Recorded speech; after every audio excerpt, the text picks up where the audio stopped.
Let's go.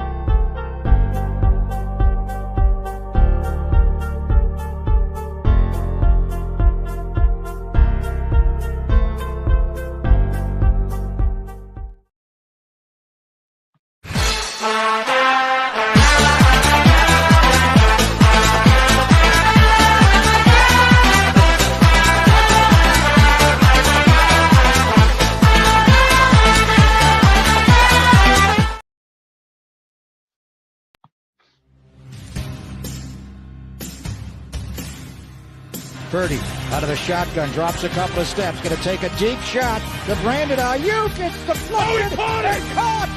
Cousins, first read taken away. Left side, he throws. Wide open pitch.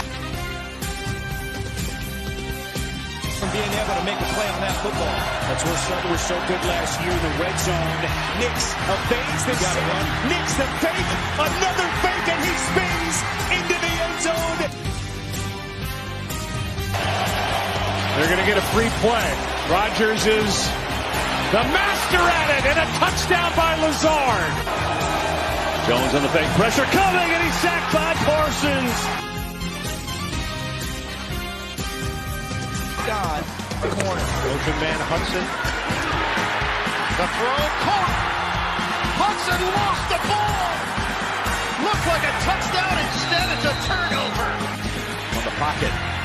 Cuts away from Chenal, who's trying to get after him for a second time, but the ball is thrown to the end zone, and it's caught!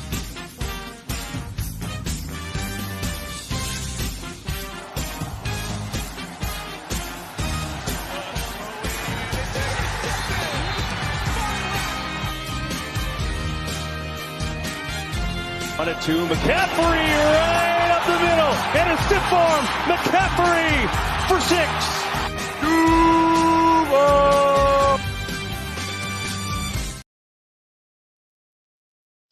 Well. We are finally back, y'all. Football is officially back. It is officially here. The long off season is done. It is gone. It is officially fall time. The leaves are about to turn red and start falling soon. Then it's going to be the holidays, and it's already almost pumpkin season. I mean, today or yesterday I had a pumpkin pie or a pumpkin spice latte, so definitely it definitely takes you back to the fall feelings and the holiday season as well. So, man, it's great to have football back. Welcome into the first edition of Extra Point for the 2024 NFL season. It's going to be a great year. We're going to have a lot of great shows like we do, every week, and like we've been doing for the past several years. Welcome to the first installment. So, hope all of you guys have your popcorn ready, your juice ready, soda, whatever. Sit back, relax. It's going to be fun. We're going to break down everything that happened in week 1. Then we're going to look ahead to week 2 as well. But I got a very special guest. My guy, Shuram Venagopal, is joining me right now as my other co-hosts are on their way. They'll be here shortly. But Shuram, thank you for coming on with me to start the program. And I hope you had a great weekend, man. And looking forward to fall season. But how are you doing today, my friend? Well, I'm doing good. I wanted to thank you for giving me the chance for being on the show. It's been a while. Yeah, definitely. It's been a while. Shuram, if since you're on the program, this is your very first program that you're on in a very long time. Tell the viewers out there a little bit about yourself. Okay, so is my mic working? Oh yeah, there you go. So I am a college student. I'm 26 years old. I'm Isaiah's age here. I'm going into game design. I also run a YouTube channel called Dime Money 84. I'm pretty sure you have not heard of me because I'm not a very popular YouTuber. But my primary focus is college. technically. I was a former ride operator at California's Great America. I quit due to school matters. However, it is. I feel like it's an honor to be on the show. I have done one of these before. Except it's all more Power Five and more personal based topics. Yeah, man. Glad to have you on the show. Shuram, what's your favorite football team? I'd say, the 49ers right now, since they're the best team in the entirety of the Bay Area. Yeah, definitely agree for sure. We're gonna get into them in a little bit, but guys, like we have said, sit back, relax. It's going to be a great show of Extra Point. If you like what you're seeing, go ahead and like and subscribe and follow our MI6 Sports Network as well as our IM6 Network. We're on YouTube, we're on Twitter, we're on Snapchat, we're on Instagram, we're all over the place. Apple Podcasts as well as Spotify. You guys can follow us there. But without further ado, let's get into the football action. The NFL is officially back. Football is here, and we had a great week one of action here in the NFL season. Let's go to our very, very first game of the NFL season as we start our week one recap. And let's go with the Chiefs versus the Ravens. And Shuram, I don't know if you watched this game or not, but this game was one of the best games that I've ever watched in my entire life because it literally was the Chiefs, the defending Super Bowl champions, came out with the mission to try to cement themselves as Super Bowl champs. They raised the banners, they brought out their Super Bowl trophies, and they did the whole celebration. And then in the first quarter, I mean, the Ravens came out. They wanted revenge, right? The Ravens wanted revenge after losing last year to the Chiefs in the AFC Championship game at home in bitter fashion. The Ravens came out, marched right down the football field on that Chiefs defense, and then boom, the Ravens had a 7-0 lead as Derrick Henry punched it in. But Patrick Mahomes, being the superstar that he is, being the great quarterback that he is, he ends up coming back with vengeance and marching the Chiefs down the field for back-to-back scoring drives. And then, the Ravens did respond, which is credit to them because normally against the Chiefs, the Ravens, when they face adversity, they would always fold, but they didn't do that this time. They actually Lamar Jackson with an amazing throw on the run to Isaiah Likely, who had a breakout game. And then he somehow manages to keep his feet in bounds and manages to just stumble down the sidelines for a touchdown with a nice juke move later on as he's about to enter into the end zone. But the Chiefs come up with a win, 27-20. Lamar Jackson marched the Ravens right down the field to try to score the game-tying touchdown. It missed by this much. Isaiah Likely caught it in the back of the end zone for a touchdown, and his toe was out of bounds by this much. It was that close to being a potentially tie game and going into overtime as Jackson completed that pass with no time left on the clock. So my biggest takeaways from this game, Shuram, is I think for this game validated what we've been saying all along about Lamar Jackson. Lamar Jackson is not going to be a Super Bowl winning quarterback. And the reason why is because he cannot throw. You cannot win a Super Bowl without being an elite passer. You have to be an elite passer to win a Super Bowl. And that's the problem with Lamar Jackson that we've been saying. The final possession, when they drove into the red zone area, they had literally two chances, two golden opportunities to punch it in and tie the game. As I want to welcome my guy Ben onto the program.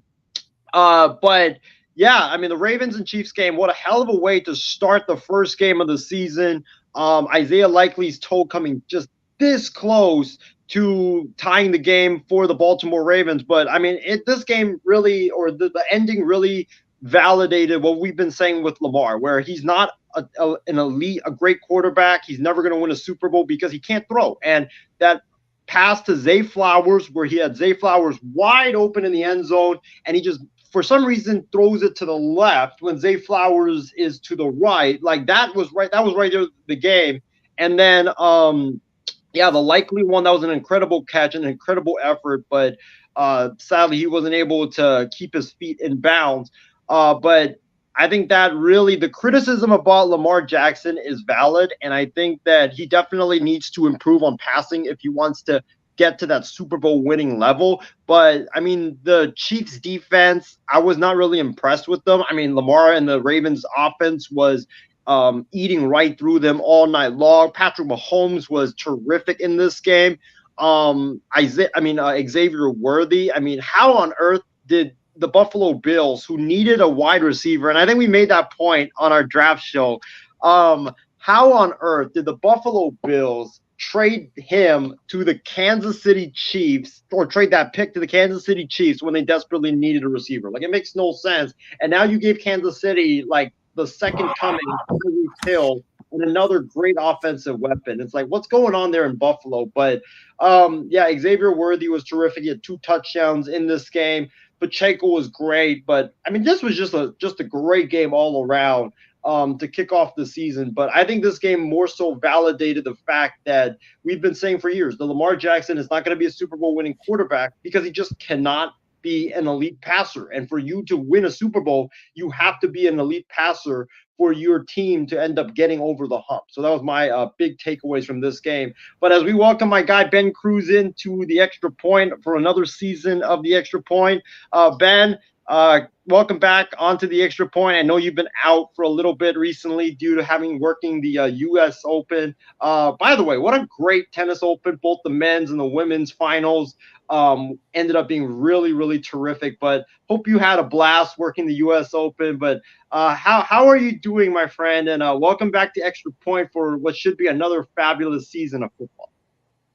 Yeah, it's great to be back. I know, obviously, I've been MIA, and for those, like I say, like you mentioned, for those that don't know why I've been MIA, I've been doing my own show in a while. I worked the U.S. Open for the first time ever in New York, in Queens. Worked 15 straight days of it, so it was an absolute grind. Obviously, being up 5:30 in the morning every single morning, getting back home around 6:30, and doing that for 15 days straight. I mean, I don't even know personally how sometimes I got through it, but for sometimes when you have to work in sports, there's sometimes going to be battles and challenges. And, I was fortunate enough to work at one of the best overall, not only tennis tournaments out there, but just one of the biggest tournaments in sports. I'm just very grateful and really appreciative of everybody that gave me this opportunity and just the amount of connections that I saw. I mean, Isaiah, I met a lot of really cool athletes and celebrities there. I mean, I'm not going to go through every single one, but I mean, I saw, some guys like Miles Turner over there. I saw apparently Steph Curry was there, and some other really cool NBA athletes. I know Jason Tatum was there, and Taylor Swift and Travis Kelce made a little bit of an appearance at the end. So it was really cool because, you get to just see people from all over. But just from my standpoint, I'm hopefully maybe go back to do it next year. But just to do this at least for 1 year and to kind of really cap my summer. I thought it was kind of a really cool way to kind of cap off my summer. It was absolutely incredible. But I am thankful that it is kind of over the same time because, man, I got to the end and I'm still really exhausted. I mean, I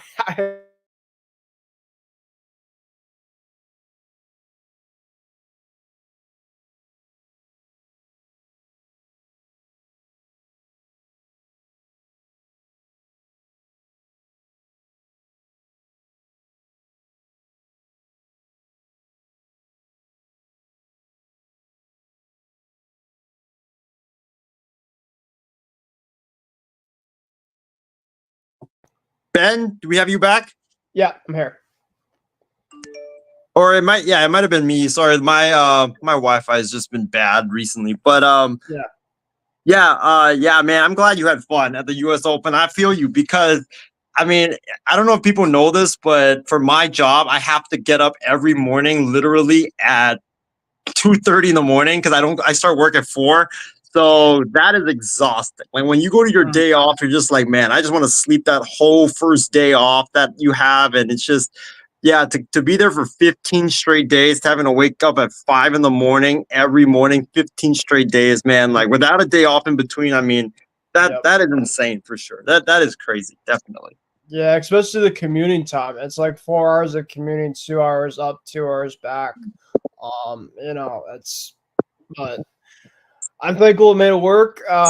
Thank God I don't have to do this for a little while either. So, thank God we're kind of at the past of it. And now I can kind of get back into my routine of doing stuff with you guys, doing my own show once again here. And, obviously talking some football. I did get the chance to watch some games from this past weekend.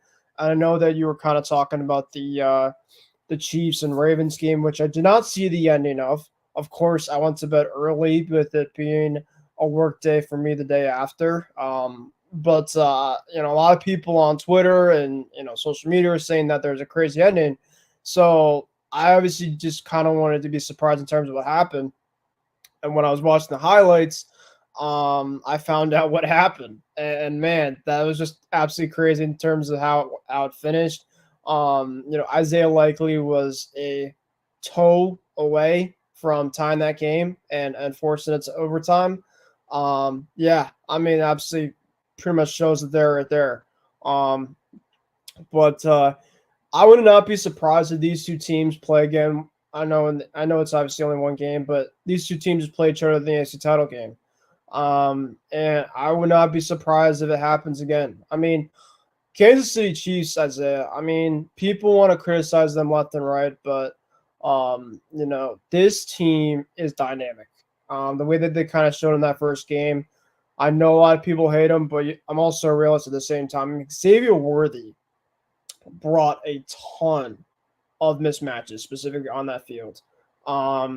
Just with his overall speed, kind of brought kind of a Tyreek Hill like esque in a way in terms of he's not obviously Tyreek Hill, but just the speed element, because then you have to kind of worry about a guy like Rashee Rice. Isaiah Pacheco in the backfield. They brought in Samaje Perine, who's a really good backup as like a pass catcher.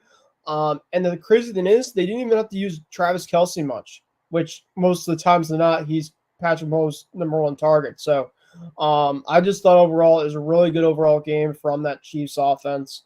I know they kind of started off a little bit slow last year and people were kind of freaking out in terms of what's going on. But that first game against a really good Ravens defense, they obviously came to play. And, you were talking about Lamar Jackson's inability to pass the football and during crunch time. And I agree with you. I like Lamar Jackson, but I look at his overall play. I know that he's very dynamic and he does a lot specifically. He's extremely talented. But the one thing I'm always questioned about Lamar Jackson is, can he put it all together when it matters most? And we just haven't seen that yet. Can it happen? Maybe.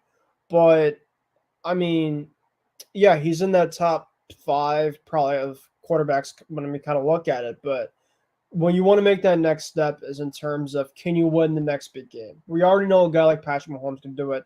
We know potentially a guy like Joe Burrow or CJ Stroud or one of these pocket passer type of guys. Lamar Jackson, I don't know about. Of course, that Zay Flowers where he was wide open. I mean, people want to critique in terms of the Isaiah Likely, of course, that catch in terms of, Lamar obviously made a great play, which he did. But you don't have to worry about that if you don't make that overall pass, before that, which the guy was extremely wide open about. So, I mean, I know that obviously Lamar won MVP last year. I know that he has a ton of talent, and I think he's still a really good quarterback. But the great ones take away from the very good ones. And I just don't know if he's on that next level just yet. Yeah, I mean, I agree with you. That's why the last couple plays really was kind of like a microcosm of why we criticize Lamar, because there's like easy throws, like that Zay Flowers throw, like you got to make that. Like that's a really, really easy. Yeah, it's a really easy throw, and you can't miss that. And I know the Chiefs have a really good defense. Not a bad, like the secondary wasn't like that good in this game, but still, like you can't like to have an open guy like that, like, and he was wide open by miles, with not a lot of defenders next to him. Like, you got to make that throw. Like, you just cannot afford to miss that. And I thought, Ben, when Lamar missed that throw, like, I really thought that was the game, because I thought, like, you had that golden opportunity, and for that to slip away, it was just like, wow, I can't believe they missed it. Yeah. But I think all in all, it's football, and sometimes stuff like that happens. It just kind of this is not just the once type of thing that's happened to Lamar. I mean, there's been a lot of hiccups and bumps, kind of especially during when the games get tight. I remember, I think, wasn't in the AFC title game last year too against the Chiefs, where like the Chiefs gave the Ravens opportunities consistently, and they just never were able to kind of take those opportunities. I know the Zay Flowers fumble last year in the AFC title game. That wasn't Lamar's issue. But you also remember Lamar threw that pick in the second half, and I think it was deflected. But The still, one in triple coverage, the one in triple I coverage don't where, remember. like, that one was No, an awful throw. I remember that one. The only thing about this game is if the Ravens scored that touchdown, I guarantee you John Harbaugh is going for 2. Just the way things are going for that overall thing. And I just don't get it with him when it comes to big games, John Harbaugh, because it's something. I mean, remember the 4th down play during the game? It was a 4th and 3. The game, I don't know, it was in like the second quarter. It was like 7-8 minutes left, and and Lamar throws a pass that's probably more than not, it was only like a 1-yard pass, and I'm just like, dude, it's 4th and 3. What are you doing? You legitimately, you're giving them, the Chiefs, the ball at midfield with the way that they were moving the football in that first half. It's just sometimes with me with John Harbaugh, man, it's just, I don't know what it is specifically. The Harbaughs both have that, where they try to overcomplicate things, and when you're going against a coach like Andy Reid, like, see, this is the stuff specifically when you look at a quarterback that has a lot of tools that are very good, but can it get over the hump? And then you have a coach specifically that tries to play mind games over the head. That's why specifically the Ravens, to me, as great of a team that they are, I just don't know if they can be able to top the Chiefs given kind of what they have there. Yeah, you put it very well. But moving into because we had an amazing Thursday game to kick off the season, and Friday's game was actually pretty good as well. In Rio de Janeiro in Brazil, where Jalen Hurts and Saquon Barkley making his Eagles debut. Boy, would the Giants love to have him right now, but but we'll talk about them in a little bit. But the Eagles, behind Jalen Hurts and Saquon Barkley, they come back to beat the Green Bay Packers in Rio de Janeiro by a final score of 34-27. 34-29. In a game which it saw Jordan Love get hurt. With about a couple of seconds left in the game on the game's second to the last play, and then Malik Willis not even attempt to pass on the last play of the game. He instead gets sacked. But Ben, I'll go to you first on this. What was your overall thoughts? I don't know if you watched the game on Friday, but what was your overall thoughts on the Eagles' 34-29 victory over the Packers? Well, first, I just want to say that they should not play a game whatsoever back in Brazil. That turf, that field was absolutely a joke. I mean, there were so many guys that were falling, tripping. And I don't know specifically about the Jordan Love injury, but, you definitely could have seen something like that coming. I'm not obviously was wishing on that per anybody, but just like the way that turf is handled. I mean, you were just lucky enough that there wasn't a ton of guys that were getting beaten down with that turf, because that was not good, especially with it being like a soccer turf. So that's my first overall thing. But the actual physical game itself, the Eagles, Jalen Hurts saw a lot of the stuff that you were talking about last year with him. Saquon did a lot of the work in that game. He had 3 touchdowns specifically. I know Jalen Hurts obviously had that great ball to A.J. Brown for that touchdown. but I still see some things with Jalen Hurts is he's just very inconsistent, a very inconsistent passer. When you can get him sacked or within overall pressure, he does not handle that well. You just got to really get enough pressure on him to really kind of get under his skin because he's just not a good guy. I mean, he could throw in the run, but when you get him under the pocket, specifically get pressure, he's just, I think he's overrated personally at that. And the Packers, I thought for the most part they got pressure, but I know that obviously he had that botched fumble, because obviously you can get some pressure on him that way. But I think all in all, it was a really good game. Kind of that second half. I mean, I think they kind of went back and forth. Yeah, Jordan Love. The Packers obviously I think are really a lot more worried about his overall health. I know that people are saying that maybe 4 to 6 weeks was potentially the max there. There's also potentially Matt LaFleur saying that he could play by the early of, I don't know about this weekend, but maybe the next weekend. So I mean, I know that the Packers obviously probably going to still have a pretty solid team. I mean, if Jordan Love could be back, soon, I think that could obviously really help them a lot. But the Eagles, I think, are going to be really explosive overall. I mean, I think that Jordan Love's not going to have to do a whole lot to kind of prove himself. I mean, he has A.J. Brown, Devontae Smith, Dallas Goedert, and Saquon. So, I mean, it's essentially he just has to be – he's kind of reminds me of like Tua, just from the NFC side, where he just has to be kind of a game manager, a distributor, get it to those guys, and most of those guys are really good with yards after the catch. We obviously saw that A.J. Brown touchdown. Devontae Smith had a couple really big gains overall. So I'm not saying Jalen Hurts is a bust. I'm not saying he's a bad quarterback. I just think personally that he hasn't shown to me that he's taken that next step to be essentially getting that Eagles team back to the Super Bowl, at least in my mind just yet. I think that they have a pretty good team. I think they probably could still win the division, but it's kind of like Lamar, a running overall type of quarterback. Does that play style obviously work if you don't have the talent around him? And thankfully for the Eagles, they have that talent around him to kind of overshadow some of his overall deficiencies.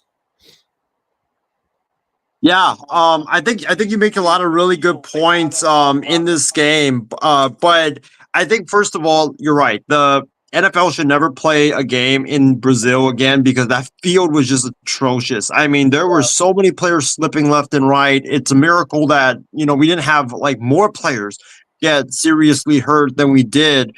I think for me, the biggest takeaway of this game is that Saquon Barkley might be the most consequential free agent acquisition that we've seen this past off season because I mean, like Jalen Hurts had a bad game. I mean, he threw 2 picks. I think he had like 2 fumbles in this game. He turned the ball over 4 times.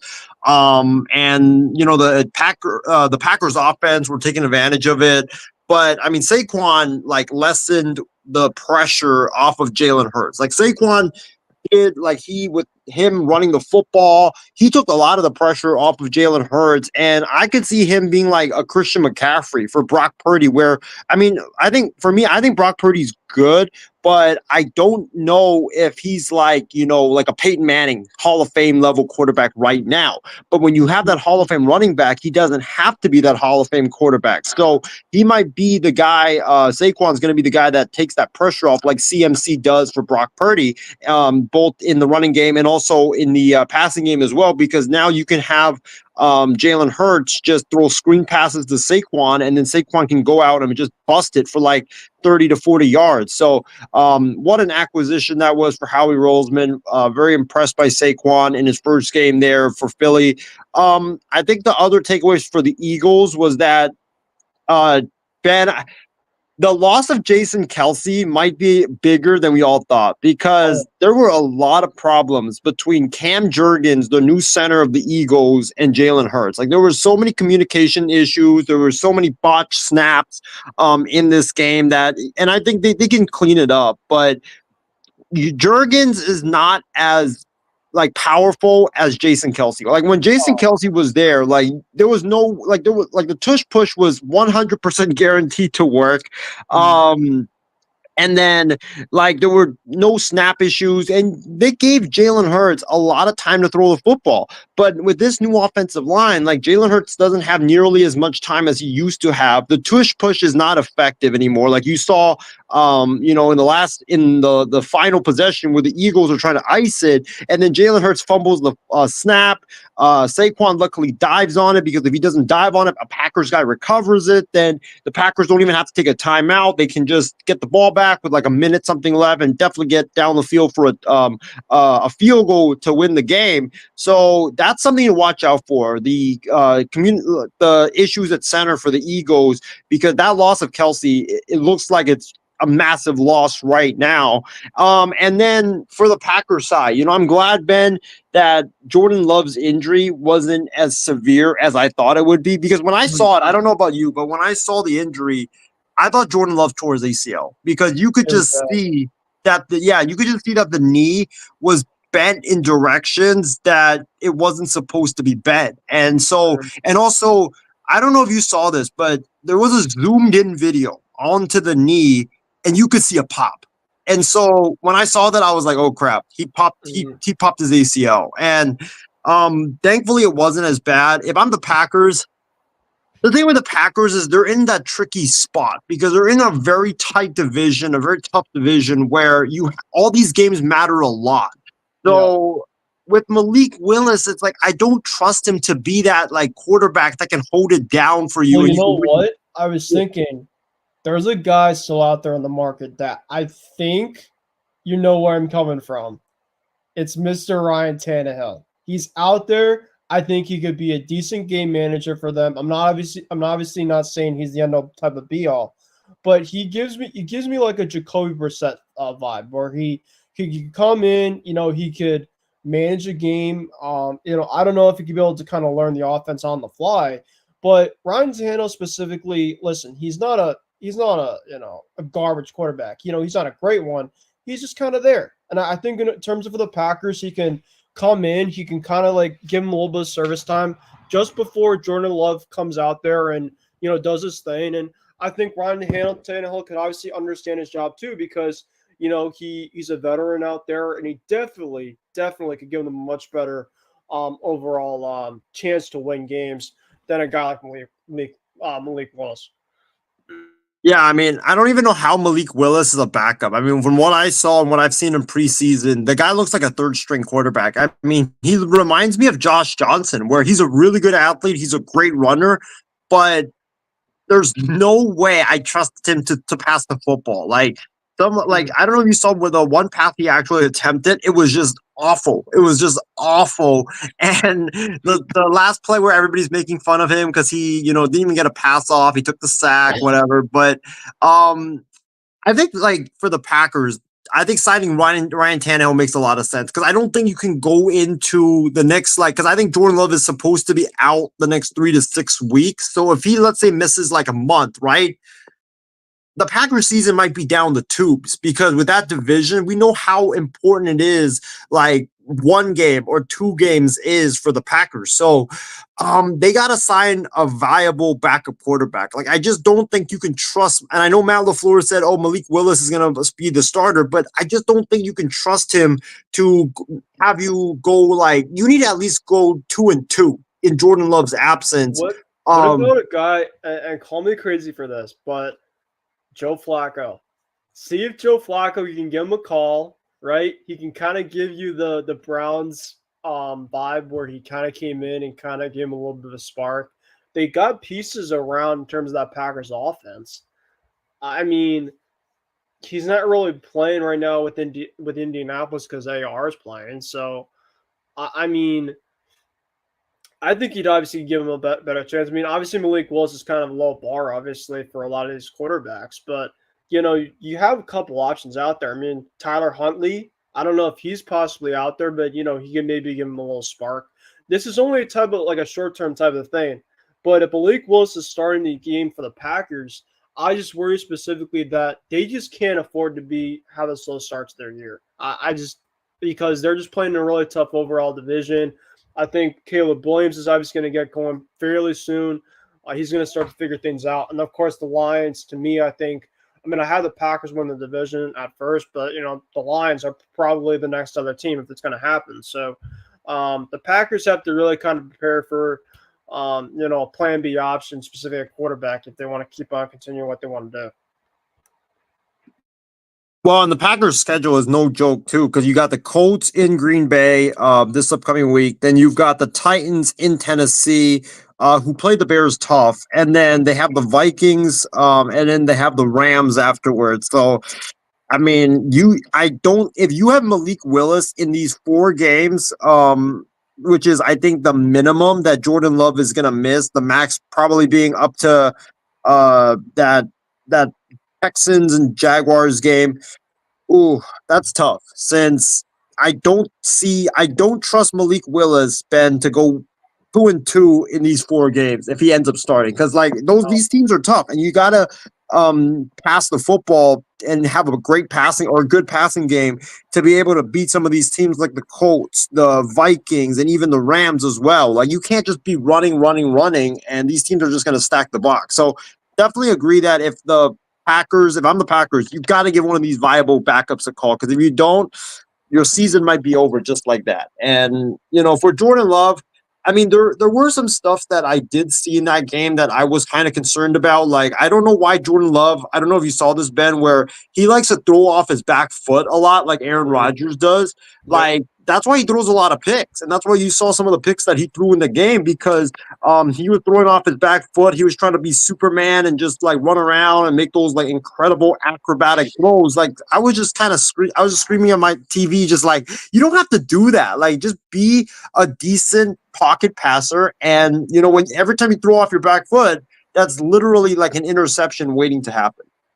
Yeah, exactly. It's almost just like he just has to kind of learn his role, understand, of course, that he is coming in and being the next guy. And, of course, he showed a ton of flashes last season when he came in that he was doing the right overall thing with Green Bay. And they got something going over there that I think a lot of people like. I know that, obviously, A.J. Dillon is out for the year, and I think that's going to really hurt them a lot. In the running game, of course, Aaron Jones is with Minnesota.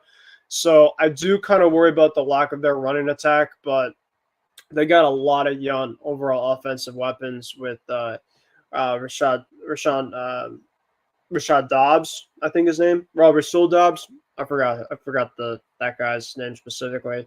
Jalen Reed played really well, and then Christian Watson. So they have pieces there, but they, like you said, they have to have a quarterback that can kind of sustain with Jordan Love's absence, of course, being down. So we'll see in terms of what happens from here. But, the Packers going to have to figure something out quick. All right, let's go into our Sunday slate of games, and let's start in Cincinnati, where we had one of the biggest upsets we've seen in the last 3 to 5 years, where the Patriots were, I believe, 18-point underdogs going into this game. I know I might have jinxed the Bengals because we did our football preview show last week, and me and my guy Taylor, we talked about the game that, might be the most decisive game out of all the games. And I said, it's easy. It's Patriots Bengals, because Joe Burrow with Jamar Chase, T. Higgins, and all the offensive weapons they have, and the Patriots with sadly no weapons, that's not going to be a good fight. And the Patriots surprised us out of nowhere and go into Cincinnati with that great defense and win in Gerard Mayo's debut as head coach by a score of 16-10. Jacoby Brissett was 15-24 with 121 yards passing, no touchdowns, no interceptions. Ramondre Stevenson was the big story in this game with 25 carries, 120 yards, and a touchdown. He ran all over the Cincinnati Bengals. And then for the Bengals, Joe Burrow was 21 of 29 for 164 yards, no touchdowns, no interceptions. Very mediocre game for him. Zach Moss, 9 carries for 44 yards and a touchdown. Jamar Chase was held to just 6 catches for 62 yards, no touchdowns. No T. Higgins for the Bengals because of an injury before the game. But Ben, you're the Patriots fan on this panel. I'm sure this must be like a really satisfying win for you opening the season especially after what happened last year. But Ben, what was your reaction to your Patriots going into Cincinnati and upsetting the Bengals?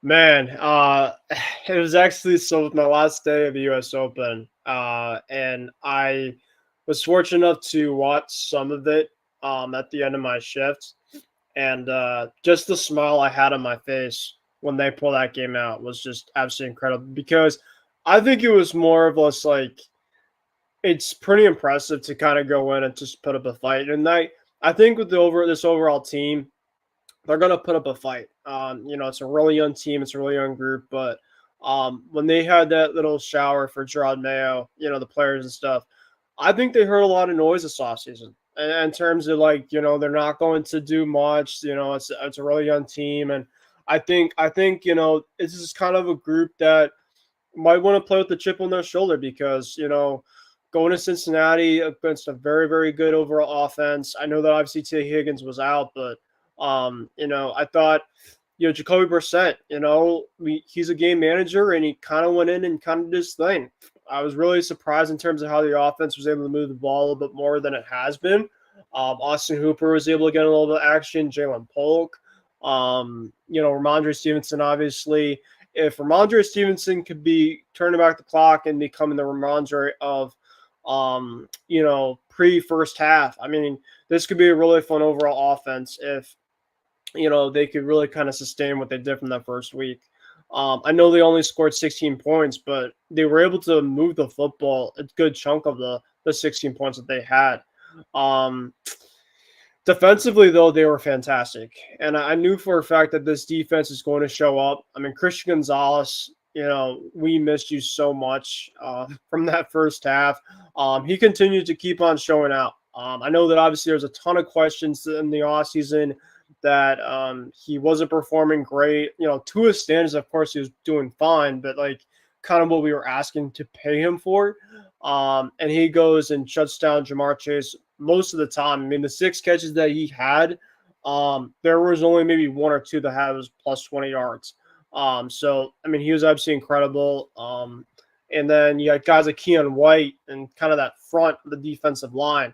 I mean, only, giving Zach Moss, who really turned on the scene last year, only 50 yards rushing. I know they obviously had that touchdown, but the Patriots, if they're going to win these type of games, Sunday is a clear example where Jacoby Brissett's going to stay as the quarterback. He just has to be a game manager. The coaching is going to have to really kind of boost the guys up, and they're going to have to force turnovers. And they're going to have to let the other team beat themselves. And the Bengals, kind of coming into this game, the Bengals were without T. Higgins. So that was obviously one little thing that maybe is going to give the team some hope. They have not been a good team to kind of start these seasons. The Bengals have. They're now, I think, 1-8, 2-8 or something. And Joe Burrow's first weeks 1-2. They're not pretty numbers at all. So if anything was going to happen in terms of us putting up of an upset of anything, maybe this could have happened to be the case. And even if they do lose, Isaiah, I mean, I was listening to a lot of Boston sports radio shows. A lot of them are just even if Joe Burrow kind of came back and won the game and we lost by 1 point, I don't think we're looking at each other oh my god, what an awful loss, devastating loss. Yeah, of course it sucks that we lost the game, but it's just can we compete, right? And we played really, really hard, and I think that it was really nice to see a win kind of pay off, especially the first game of the season. Now you go back home. You play a Seattle team that I look at and I'm just we can hang with them. I mean, Geno Smith specifically, he's a decent quarterback, but he's not going to be a quarterback that's going to be on the Joe Burrow case, right? So I think this is a really good overall type of confidence boost for this team. I think it's a really good thing for the fans too, because I think a lot of us fans really don't have a lot of expectations for this team. So I think it just really felt really good to come out and play a really good overall performance and to get a win. Yeah, I was watching this game. I was super impressed by the Patriots. I didn't even expect them to be in this game, let alone win this game because um, I said during our football preview show, I thought the Patriots were going to lose by 20. So for them to even be in this game and win, I mean, super impressive stuff by Gerard Mayo and the coaching staff. Like you said, defense for the Patriots was outstanding. They forced so many turnovers. The Bengals just were so uncomfortable on offense throughout the entirety of this game. They had the one play where Joe Burrow completes the pass to, I think, Hudson, and he's running into the end zone, and then the Patriots defender comes in with the peanut punch, and he fumbles it right before he crosses the goal line, and that turned the game right there, because I think if the Bengals had scored, I think they probably would have gone onto their barrage of points that they would have put up. But Patriots defense was outstanding. The pass rush, the linebackers, the secondary, like everybody played so damn well in this game. And then, the offense, they did just enough to win the game. This Patriots team, Ben, honestly reminds me of like 2020, where like, I don't know if you remember this, but the Patriots, I think the quarterback at that time was Cam Newton, but all they just did was play defense, and Cam Newton just needed to do just enough. Don't turn the ball over, run the football, and that's how they won like 7 games that year. Yep. So I think when you look at the Patriots schedule, I can't believe I'm going to say this, but I think the Patriots could start 3-0. Like when you look at a lot of people are saying, man, because I know that obviously people are guaranteeing us like the number 1 pick, a top 3 pick, but I look at this team and I don't think they're going to be that bad in terms of top 3. I mean, we'll talk more about some teams around the league, but I think we're a better team than like the Giants, and I think we're a better team than like the Panthers, right? So like I think all in all, I look at this overall schedule, and I think that this defense, kind of like in the first game, is going to steal us a lot of these type of wins. And I think Jacoby Brissett is going to be a good enough type of game manager. I mean, when he came in last year for the Commanders, Isaiah, Jacoby Brissett was able to get them some wins. With the way that quarterback room was doing for them last year, it was not great. He comes in, and I'm not saying obviously Jacoby Brissett is the next Tom Brady, Peyton Manning type of guy out there. I mean, that's obviously not the next Jacoby, but he's a perfect game manager, a guy that Drake May can kind of learn from. And Alex Van Pelt, let's just talk about him really quick. A lot of people in the offseason were ripping on this guy. I tell you, they were ripping on him, saying, oh, why the hell did he come in, this and that. How about you kind of give this guy a little bit of patience?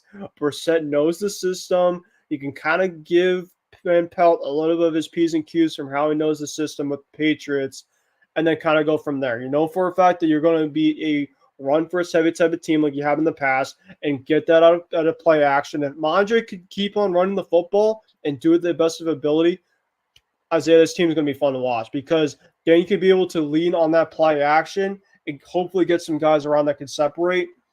This team is going to be okay. Well, that's why I think for the Patriots, not getting Brandon Ayuk kind of hurts now, because think about this. If you had Brandon Ayuk, a true number 1 wide receiver, a difference maker on that offensive side, it doesn't matter who you have at quarterback, whether it's Brissett or whether you have Drake May throwing him the football.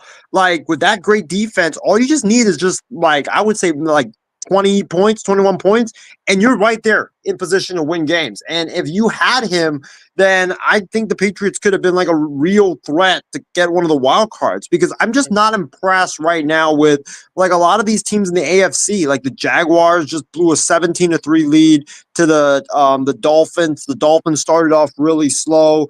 A lot of these other teams, the Colts, they don't really like impress me. The Jets with Aaron Rodgers. Aaron Rodgers did not look that impressive in that first game against the Niners. Granted, it was against the Niners, but yeah, like I won't be shocked if, like, I know a lot of people are predicting to win like 2 games. I won't be shocked if you guys win like 5 or 6 and like be competitive in like most of the games that you guys are in. But to the Bengals side, I don't know, like, what's up with Joe Burrow? Like, if you guys haven't noticed, like, in the games since he's come back, or it's the games that he played last year, even before the injury, he wasn't good. Like, he wasn't good in a lot of the games. And, I know it's his first game since back in, I think, November, December. he did not look comfortable. I mean, that wrist looked like it was bothering him. He was getting the ball out slow. I know not having T. Higgins really, really hurt, but they weren't able to run the ball. They were dominated on both sides of the line of scrimmage. And that, that Bengals defense that couple of years back was labeled as one of the better defenses in the NFL. They've taken major steps back because that Bengals defense was getting gashed on the run and the passing game by the Patriots all day long. And I think with the Bengals now, like, you can't coast through the beginning of the season because you're in a division where Pittsburgh's got Russell Wilson and I know like those two guys aren't great, but they still have a really good defense. The Ravens, we know what they can do. The Browns, we'll talk about them later. What just a disgraceful loss that was. Like the Bengals, you guys can't coast because the Bengals, they need to be like they're like the Packers. They are in a division where from top to bottom, it's going to be very competitive. So, definitely very disappointed in the Bengals. But Ben, I think the real question that comes out of this game and a lot of Week 1 games that we had is, what's up with the quarterback play from Week 1? Like, a lot of these quarterbacks stars didn't look impressive at all. I mean, Aaron Rodgers threw for only 100 yards. You had Joe Burrow only throwing for 100+ yards. You had other guys only throwing for like 150, 160 yards. Like, I was very baffled by a lot of the mediocre quarterback play, and I think it really shows that preseason does matter. Whether you play one game or whether you play 1.5 games, like, you should get into preseason because if you don't play preseason, like, then you're going to be rusty and you're not going to be able to knock the rust off right away, and these types of performances end up happening. Right. I hate to cross sports, but it kind of reminds me of like having pitchers specifically not pitch in spring training, and then you kind of see the results of what happened early on in these regular season games with these guys. It just does not work out.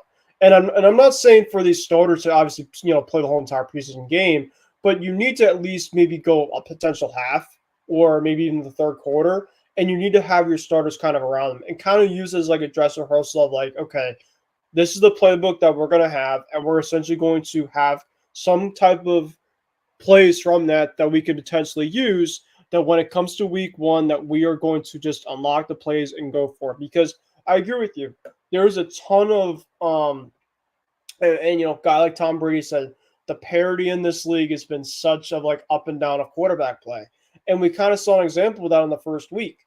I mean, I think with Joe Burrow specifically, the Bengals, I'm not surprised about. They've always had these slow starts. So I think that they're going to kind of turn things around pretty quickly. I'm worried about T. Higgins, though, because something fishy is going on. A lot of stuff with the Bengals currently, especially right now. And the thing about it, too, is the Joe Mixon move is a massive one. I think they're really going to be affected by that massively because he really was the bell cow for that team. Nothing to take away from Zach Moss, but you could just kind of see the overall effect, at least from that first week, of what Joe Mixon had. And, of course, you saw what he did with the Texans, where he came in and did a really good job behind C.J. Stroud. So I agree with you, Isaiah. I think that the overall offensive play, the quarterback play wasn't great, but the defenses, maybe they're a little bit better this year than we thought. I mean, obviously, Aaron Rodgers, I'm not surprised about that because he just played his first game in who knows how long.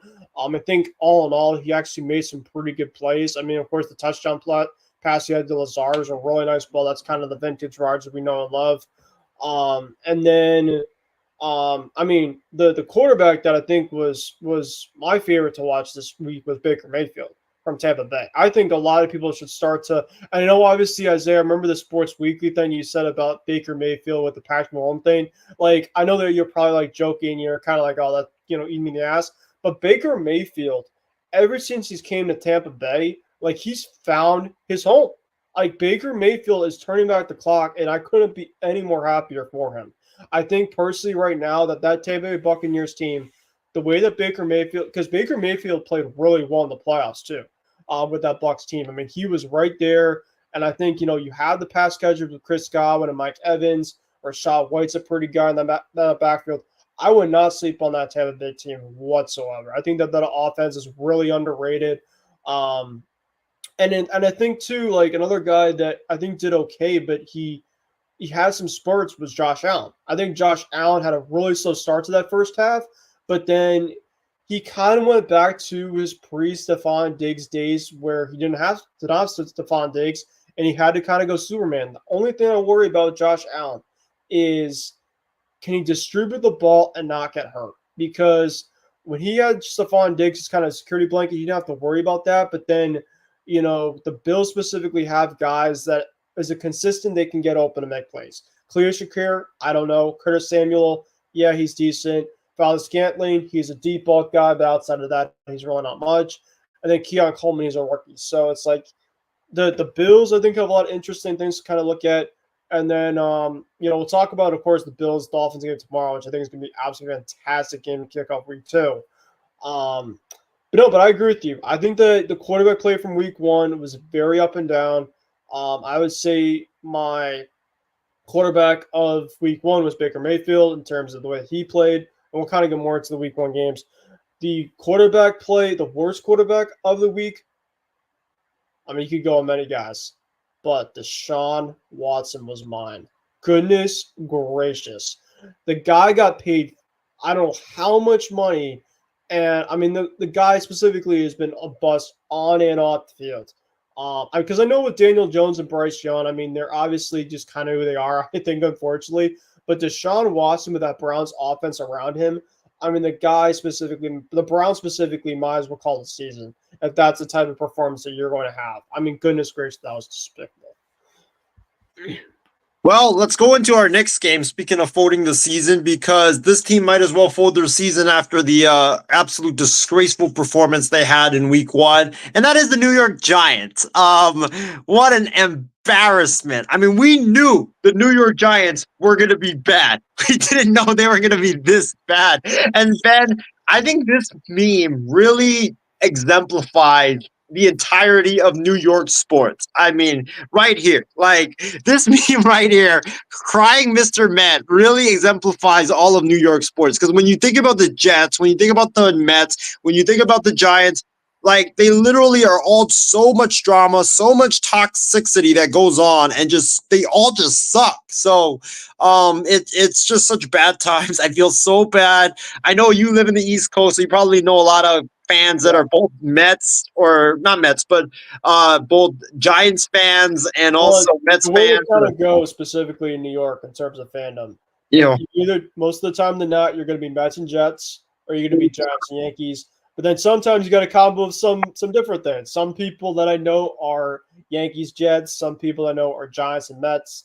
And just kind of varies in terms of the side that you are on. But regardless of the fact is they have not gone through a lot of greatness, at least recently. And like you said with the Giants and the Vikings game, remember, Isaiah, Daniel Jones, he was incredible against that Vikings team specifically 2 years ago in the playoffs. And this was a very similar Vikings defense that he won against in week 1. And, I mean, I'm so glad that I know obviously Mac Jones, I know obviously we kind of give him an unfair slate in terms of the stuff around him. But this is why specifically that we not pick up that fifth year on him, because you're just stuck. You're just stuck specifically. The Giants are stuck with Daniel Jones. They have no specific way that they can release him or trade him, because if you release him, there's no way that you're going to get any type of value back. If you trade him, you're not going to get any type of value back. Who's going to want him at this point in time? The interception pick 6 that he had to Van Ginkel, I think, was one of the worst decisions a quarterback can ever make. It was a screen pass, but didn't even look like a screen pass, and he threw it essentially right to him, and that was that. You also had Vikings defensive players essentially feeling bad after the game for the way that offense was for the Giants. That pretty much tells me all you need to know. That team, Isaiah, I think is going to be a top 3 pick. I know that defense has some tools up front. I mean, Brian Burns, Kayvon Thibodeau, they have some pieces around, but that offense, man, is going to be wretched. I mean, Tommy DeVito, Drew Lock. I know that's your boy, but regardless of who you put out there, that Giants offense is going to be wretched. And, I mean, Daniel Jones, they gotta move on from him as soon as possible. I mean, he's just not the answer. I've not been a big believer in him for a while now, and his just something's up with him. He's not going to be able to last, especially now too without Saquon Barkley. Yep. Because Saquon Barkley was kind of able to kind of alleviate it, and then you could kind of make like, all right, maybe his offensive line's not really helping him out. You could kind of make excuses about it before, but now it's like, all right, come on, man. Like, you kind of have to make that next step in terms of leading yourself to be the guy you want to be. You don't have Saquon Barkley. You got your offense line a little bit banged up, like beefed up and stuff, and you're still doing the same shit. You're turning the ball over. You're not making the right mistakes specifically, and it's costing your team. And I think Giant fans specifically too are getting fed up with you as well too. So you're just not making your case whatsoever for yourself and for their fan base. So I think in the next couple of weeks, and this might be a hot take. I know we love them hot takes, but Daniel Jones might be benched, and I agree. The next 1 to 3 weeks, because the Giants specifically cannot afford to keep on having this type of quarterback play down the road, and their schedule isn't going to help them at all. I mean, they're facing a lot of good overall defenses. The Eagles obviously have a very good front. The Cowboys, I think, are going to eat them alive once again this year. So the Giants are going to be in for a long haul. I mean, people want to blame Brian Daboll in terms of kind of what the overall stuff is. I know that he obviously has a little bit of the blameness and Joe Shane and stuff like that, but they need to move on from Daniel Jones ASAP.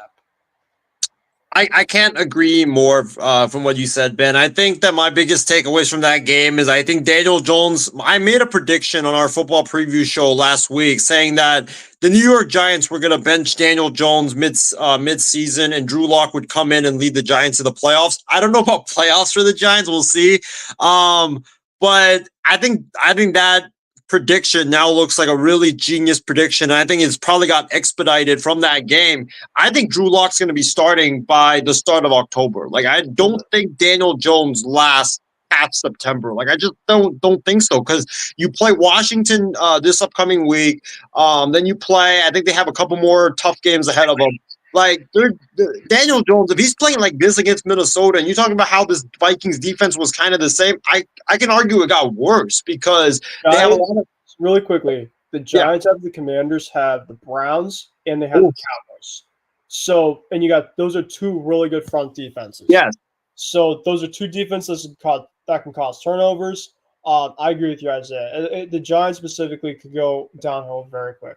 Yeah, I think the Giants right now, I think sadly they're going to get off to like a 0-4, 0-5 start. And I think not only is Jones in big trouble in New York, but I think Brian Daboll's in big trouble too. The reason why is because, I mean, last year people gave him a pass because you had that really good first year, but now you took over play calling duties. And the offense somehow was worse than when the offensive coordinator was calling the plays. I mean, the offense, you couldn't run the football. Daniel Jones, like some of the plays that you called, like I think there was one play where you're down by 20 with about 8 minutes left in the game, and you call a run play. Like, what are you doing? Like, what are you doing calling run plays and conservative screen passes? Like, throw the football down the field. Like, I didn't see any aggression. Says it all. If you're doing conservative play calling down 20 points, it basically means you just don't believe in the guy you have. Right.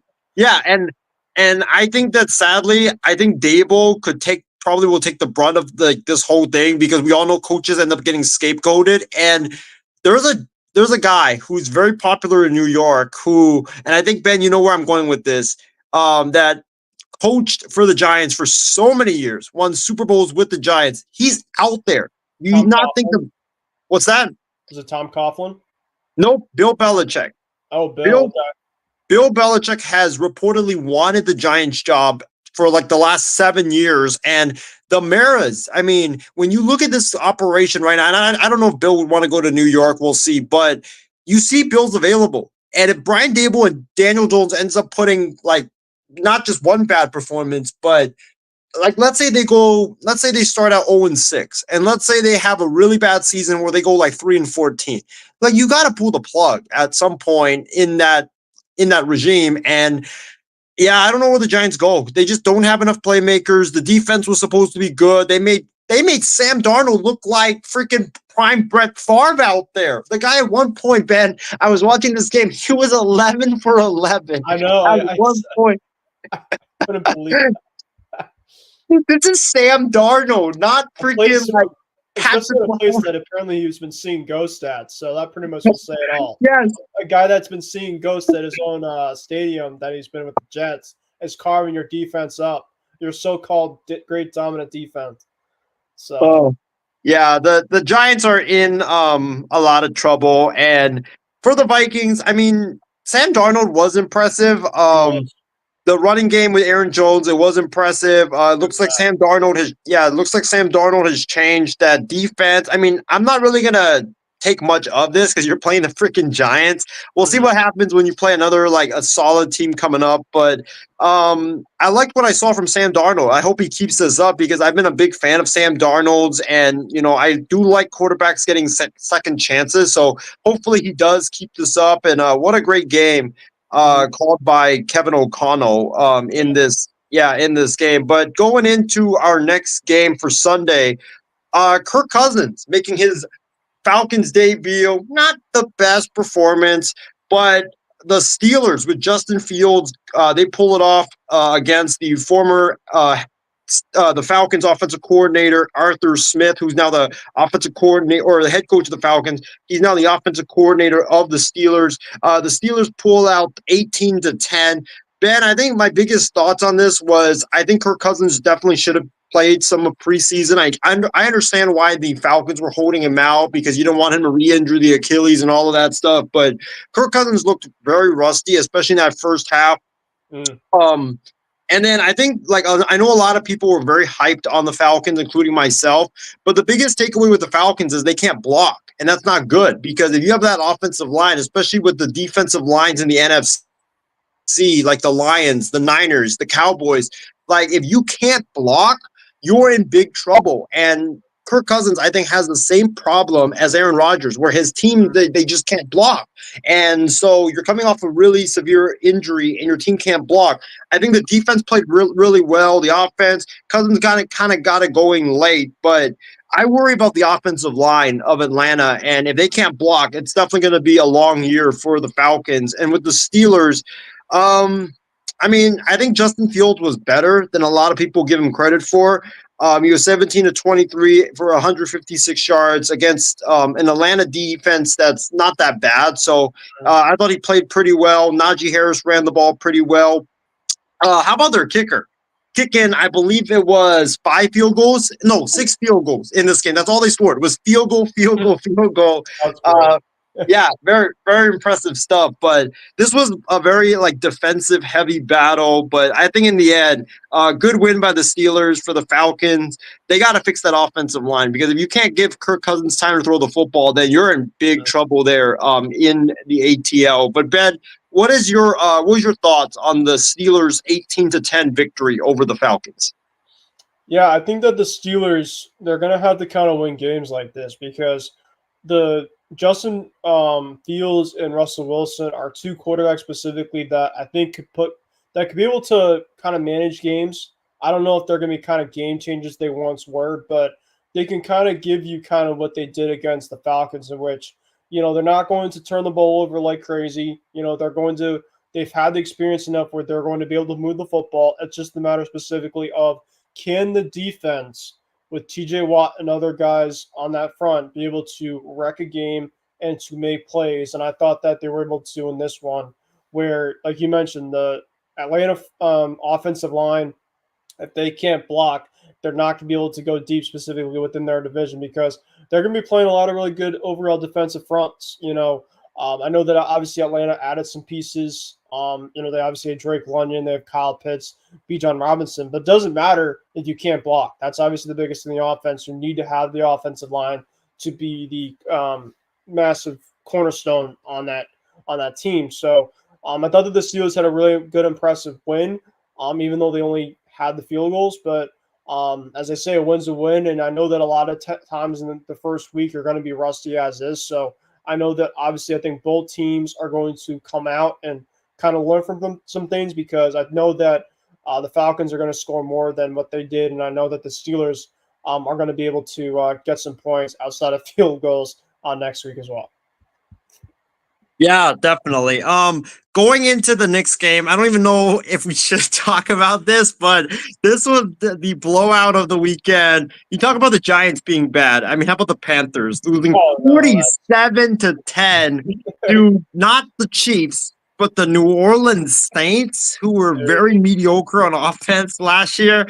Um, Ben, my biggest takeaway from this game was the Saints might be better than we expect. I mean, Derek Carr in this new offense, they're running the Kyle Shanahan, Sean McVay offense now with Clint Kubiak as offensive coordinator. He looked like he's been on that offense for like 6 to 7 years. I mean, he looked very comfortable. He had a lot of time in the pocket. He was making the right reads all game long. I know it's against the Panthers, but still, he looked like he's been in that offense for like 10 years, not just one game. So, the Saints might be a team that we got to keep an eye out on. They just last year their defense was great, but they had problems like the Steelers and the Patriots where they just didn't get adequate quarterback play. But now if Derek Carr can perform like he did on Sunday, then that changes the whole direction of the Saints, where they might be real NFC contenders with Derek Carr playing the way that he did. And then with the Carolina Panthers.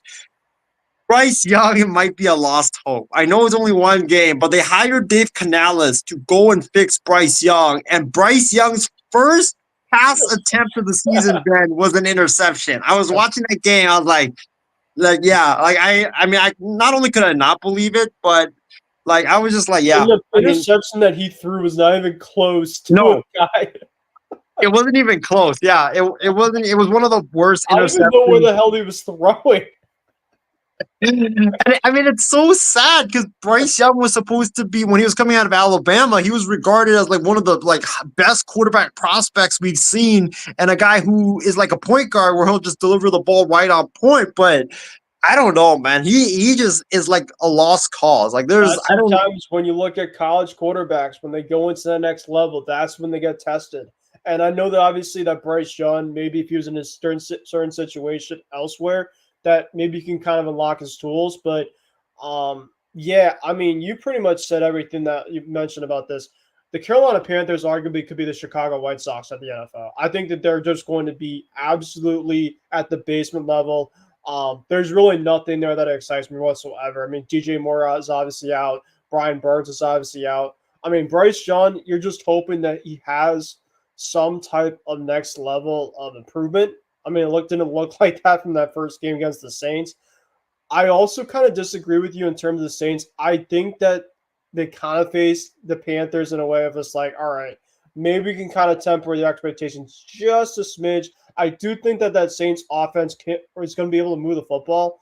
I'm also curious to know, is Michael Thomas still out there on the market? Because I think specifically that Michael Thomas, I mean, he's not the same guy he once was, but like, Michael Thomas, when I think of the New Orleans Saints, I always remember like he could give them something. I know that obviously Chris Olave is still there, but I feel like they need another game changer. And I think if Michael Thomas can maybe, they can kind of summon like the Vetman or something like that.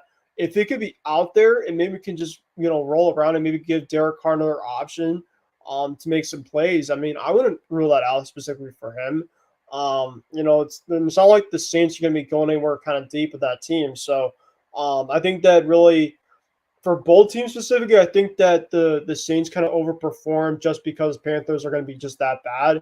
And I also think the Panthers are pretty much going to be as advertised. They're just not going to be good at all. It's just a really, really tough situation over there. And that's when we were talking about my Patriots. I don't think it's going to be that type of bad because you definitely could get to beneath of just it's not fixable. And I think that's currently what the Panthers are at this point right now. Yeah, and keep an eye on the Saints run game, because I know it was against the Panthers, but Jamal Williams and Alvin Kamara finally lived up to what we thought they could be with that duo. I mean, they both ran the football extremely well.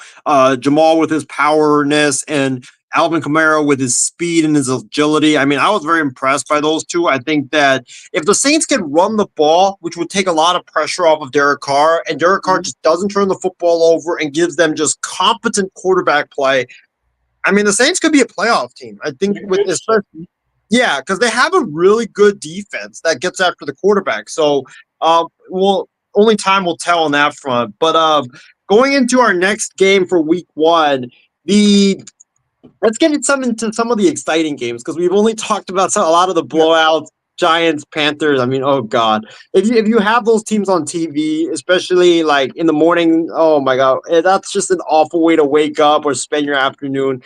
But going into the next game, let's go to like a team that's in the New York tri-state area. The Buffalo Bills come back from a 17-3 deficit and beat the Cardinals in a really thrilling, wild game, 34 to 28. Kyler Murray was 21 of 31 for 162 yards and a touchdown. He also ran for five times for 57 yards. And Josh Allen, like you said, shook off a early rough start, finished 18 of 23 for 232 yards, 2 touchdowns. Keon Coleman, the rookie, had 5 catches for 51 yards, and James Cook ran the ball 19 times for 71 yards. Ben, before we get into this game, I do want to give a shout out, since we're talking about the Bills.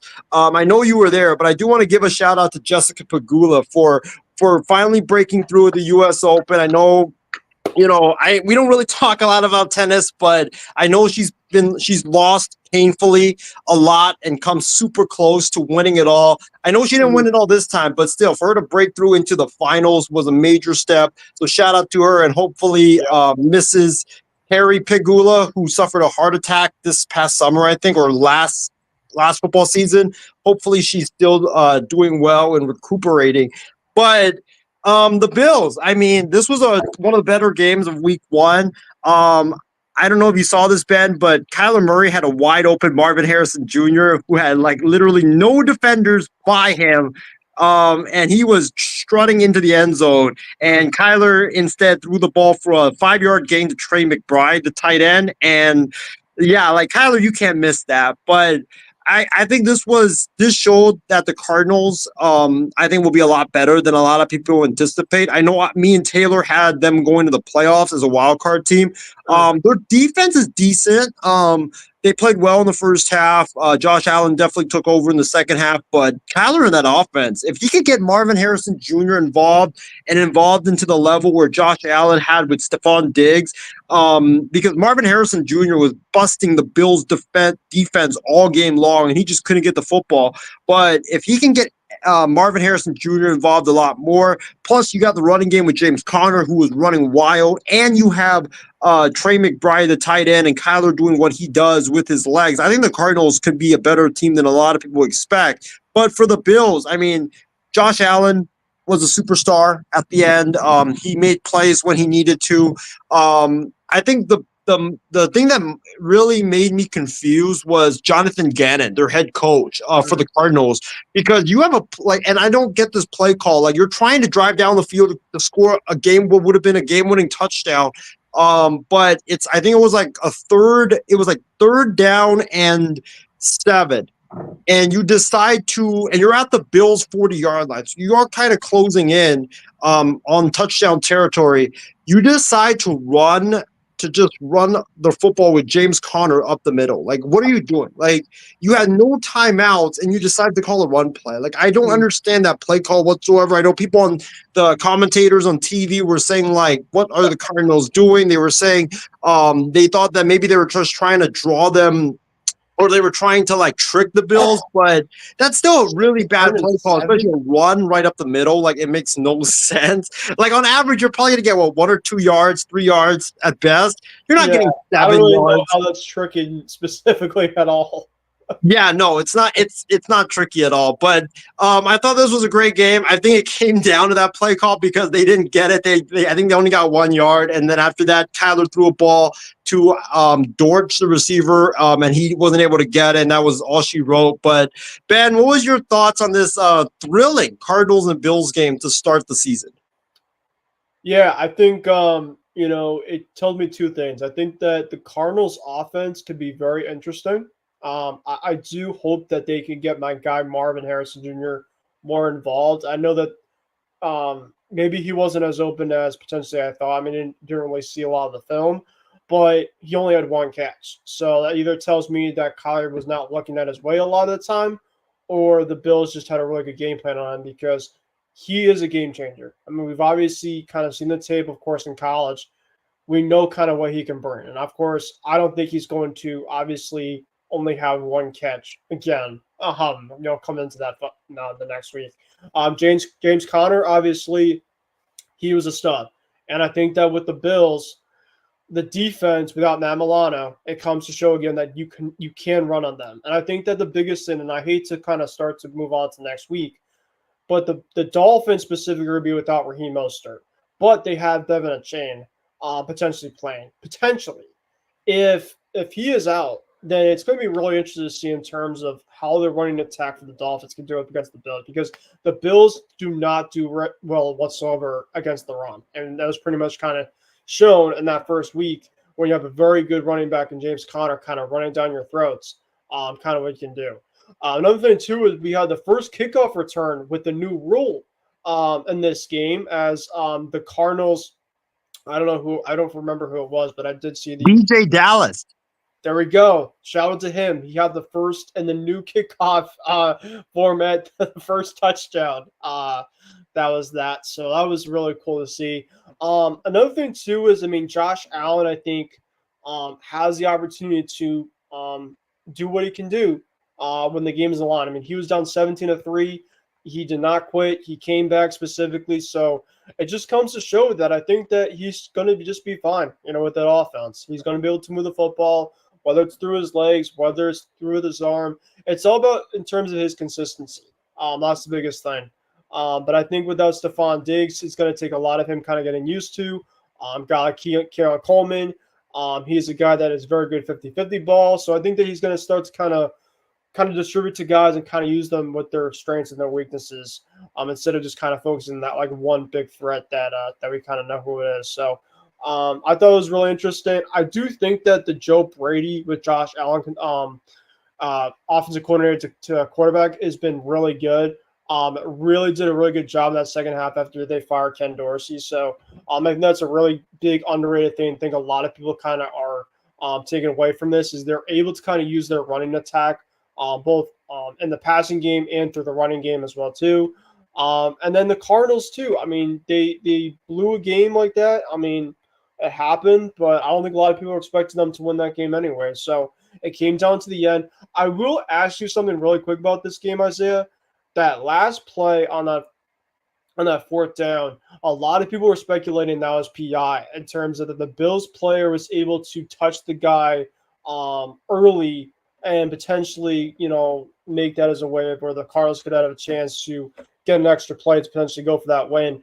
Do you think that was PI kind of looking at it, or do you think they made the right call right at the end there?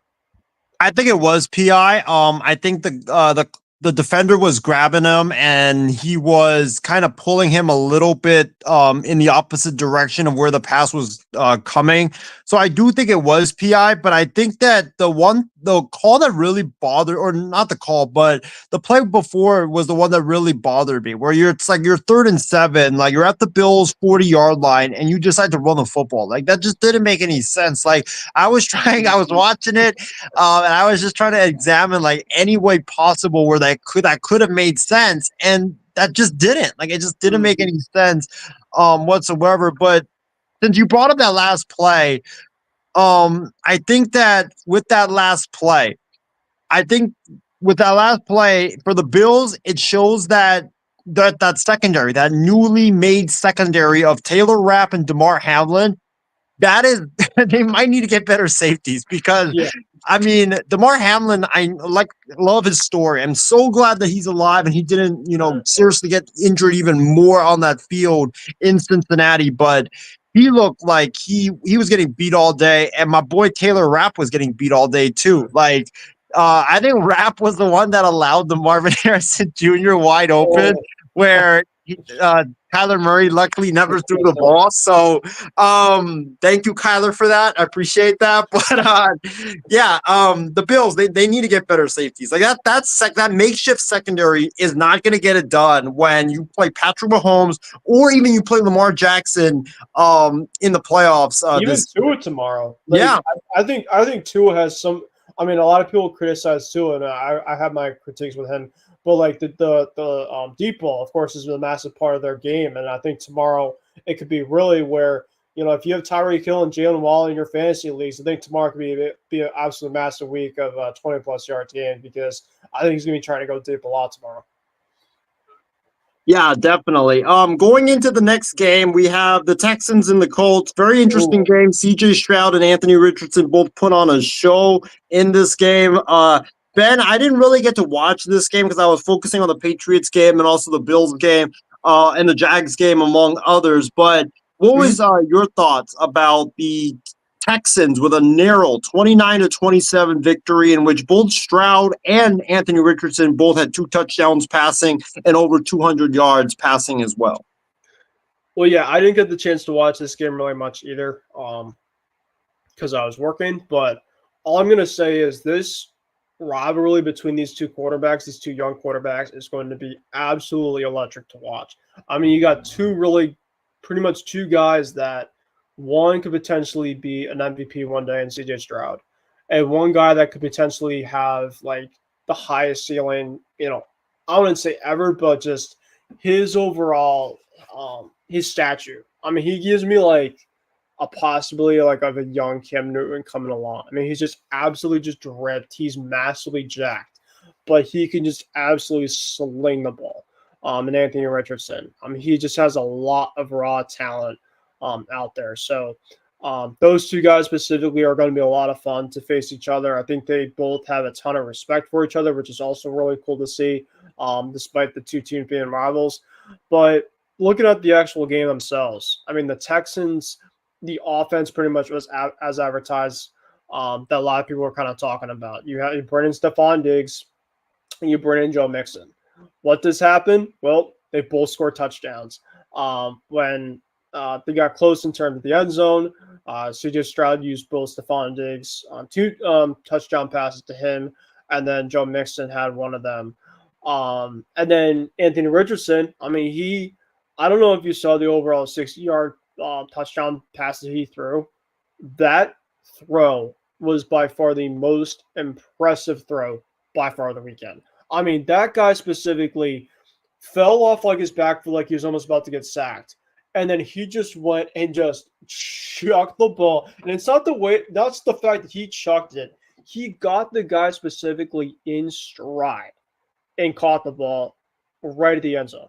I mean, that's extremely hard to do, especially just coming back, playing in your first game in I don't know how long, and just the confidence in terms of that. So I just think all in all, those two teams have a lot of really good things going for them. I really like D'Amico Ryan's the coach that they have with Houston, and Shane Steichen for the Colts. So I wouldn't rule either of these teams to have a really good overall season. I think that if both quarterbacks can stay healthy and be there, I mean, I know that the Texans are going to be a playoff team.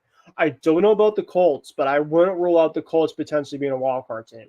I think that there's definitely some things there. I just don't know about their playmaking specific ability. I know Jonathan Taylor's had his injury problems. Michael Pittman Jr., he's underrated, but I just don't know if he could be like the next guy. I mean, kind of the guys around him are very up and down. So I know that the Texans barely won that game, but I also think that a lot of the division games are very close, and it's only the first week. And we just saw it was more just the performances of the both quarterbacks that played really well in this one. And it's just one of those games that just really sucks that one guy had to lose because they both put on an absolute clinic of a show. And I can't wait to see them in their next game against each other in Houston. Yeah, I agree. Both these two teams played exceptionally well. Both quarterbacks played extremely well. Don't really have any critique for either one of these two because it was just a great game. And, the Colts, they were down big going into the fourth quarter. Anthony Richardson led them back. The defense got a couple of stops. It was just like a really fun game. And Ben, I think these two teams, the Colts and the Texans, this, I want this in the playoffs. Give me this in the playoffs with either NRG Stadium in Houston rocking or Indianapolis rocking, because this is going to, because every time these two teams meet, they're just so evenly built that it just comes down to the final possession or the final couple, possessions to decide the game. So I really hope that these two teams end up meeting in the playoffs. Anthony Richardson, like I was wrong about him. I thought that he was gonna suck, but he was good in this game. That throw that you mentioned to Alec Pierce, what an unbelievable, amazing throw. Yeah, and keep in mind, the Colts did all of this, and Michael Pittman was barely involved. He had 4 catches for a measly 31 yards, but that was about it. Like, if he gets involved, like, watch out, because the Colts with that offense, with Richardson, with Jonathan Taylor, Richardson running the football, like, they are going to be just scary, scary good to watch. But on to the next game, the Miami Dolphins come back from a 17-3 deficit to beat the Jacksonville Jaguars at the Horn on a Jason Sanders long field goal to win it after some early morning stuff going on with Tyreek Hill and Calais Campbell as well. Ben, if you want to talk about the incident, you could, but what was your overall thoughts about this about the Dolphins coming back on the Jags and winning 20-17? I got one player and one player only, and that's Javon Holland. He essentially saved the game for the Miami Dolphins. The Jaguars were up. Most of the score specifically at the point where you had the turnover. I think Tyreek Hill cut it down to like 17-10 if I'm okay. So Travis Etienne, they were about to score and make it, I think, 24-3. I think they're about to make it a 21-point game, and instead the Dolphins have the biggest turnover that they needed just to give them a little bit of momentum in life. On that ensuing possession, Tyreek Hill and Tua link up for a 60-yard touchdown. I'm not surprised. It was after the yard catch of Tyreek Hill's explosiveness, and he essentially, put the team kind of back into it. And then after that, Miami kind of just started to feel themselves. And I think that it kind of went back and forth kind of in that game the rest of the way. I just thought that they were able to kind of mix a couple more plays than the Jaguars. And I heard a lot of critique with Doug Peterson and some of this is conservative play calling on the Jaguars side. So I didn't, like I said, I didn't really get to see a lot of this, but that's the only thing about the Jaguars that I obviously are worried about is, can Trevor Lawrence stay consistent, and can that defense specifically be able to make stops when it's matter most? And we kind of saw that in that second half of last year where they had countless opportunities to take advantage of certain situations, which they didn't, and it came to bite them. And we kind of saw that in that first game against the Dolphins where they had an opportunity right given to them where they were up 17-3. And, Travis Etienne, I mean, you be able to, you're in the red zone. And, even if you get a field goal there, you're still, have the momentum there. And instead, I'm not saying you cost them the game, but, you essentially gave them life, having that turnover. And that pretty much was all she wrote there. Yeah, I agree. The Jaguars blew this. Doug Peterson with his conservative play calling didn't really take a lot of shots down the football field, and that's surprising, especially when you have a gunslinger like Trevor Lawrence. They tried to do a lot of like the intermediate, the short passing game, but the Dolphins just took that away. And when you have receiving core like Gabriel Davis, Brian Thomas Jr., Christian Kirk, and even Evan Ingram, the tight end, like for you to not like be more aggressive in the passing game, like that's unacceptable. Like you have some really damn good weapons here. I'm surprised they didn't let Trevor Lawrence run the football a lot more because he had just one carry for 8 yards. He's really dynamic when he's on the run. He's making plays with his legs and his arm as well. I'm surprised the Jaguars didn't do that. But after they went up 17-3, Doug Peterson for some reason just looked like he fell asleep. Like they were up, they were dominating, and then they just stopped being aggressive. And that's what ended up costing them, because with a team like Miami, you cannot rest. You just cannot, because they have a really good offense with Tua and with Tyreek Hill and Devon Achane and all the weapons they have there, and Jalen Waddle. Like you just cannot rest. They go fast too. So I don't understand the coaching decisions made by Doug Peterson. It made no sense whatsoever. On the flip side, that Dolphins attack woke up in that second half. I mean, they were held down in the first half. I think they were down like 14-3 at halftime. Or they were down. Yeah, they were down 14-3. Yeah, 14-3. But then in the second half, they turned it on. I mean, 319 passing yards. They ran the football 81 yards. They were just very efficient on third down. They were just terrific. Waddle, Tyreek Hill, the Jaguars secondary just couldn't match the speed of those two players. So credit to the Dolphins. And I think, like you mentioned, we'll predict the games in just a little bit, but the Dolphins and the Bills, that should be such a fun game tomorrow. Like I cannot wait for those two offenses to go at it. And it should be fun. But I think if you're a Jaguars fan, you should be concerned, because if your coach is not going conservative, or he's going conservative, that shows the lack of trust that he has in Trevor Lawrence. Yeah, definitely, 100%. All right. Let's go to the last 1 p.m. Eastern game for Sunday, and that was the Titans at the Bears. Ben, I'll be honest, I didn't really watch this game. I know Caleb started off kind of rusty, but then he turned it on. But the biggest story in this game is the Bears come back. They beat the Titans by a final score of 24-17. Was Will Levis is not a franchise quarterback. I'm sorry. That guy made some really bad interceptions, especially the last one. Like, you talk about Bryce Young making some bad ones, Daniel Jones making some bad ones.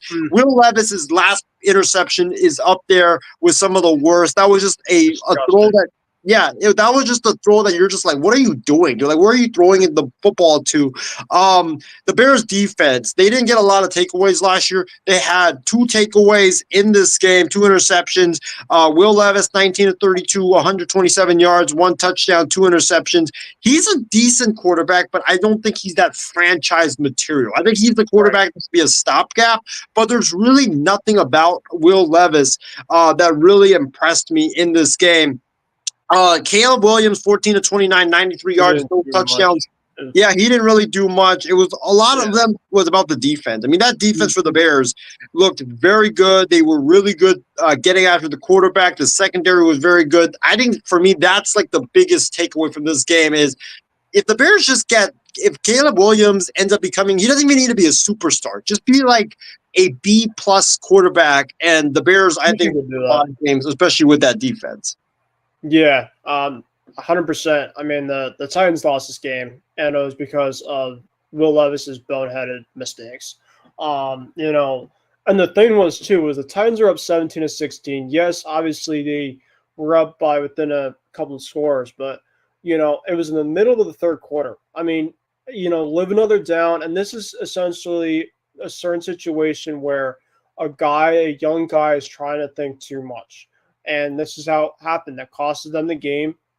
The Bears really had nothing kind of going for them until they had the punt, return for a touchdown, and then, of course, Will Levis. I mean, you're the quarterback specifically, and, that's what they always say, to live another down. And I know that I think Bill Belichick, Brady, a lot of media were kind of looking at that overall thing, and they were just absolutely just mind blown of how dumb that decision was.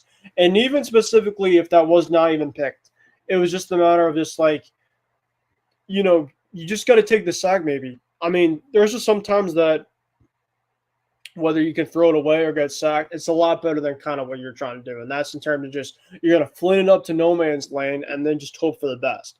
And that's just not a good recipe.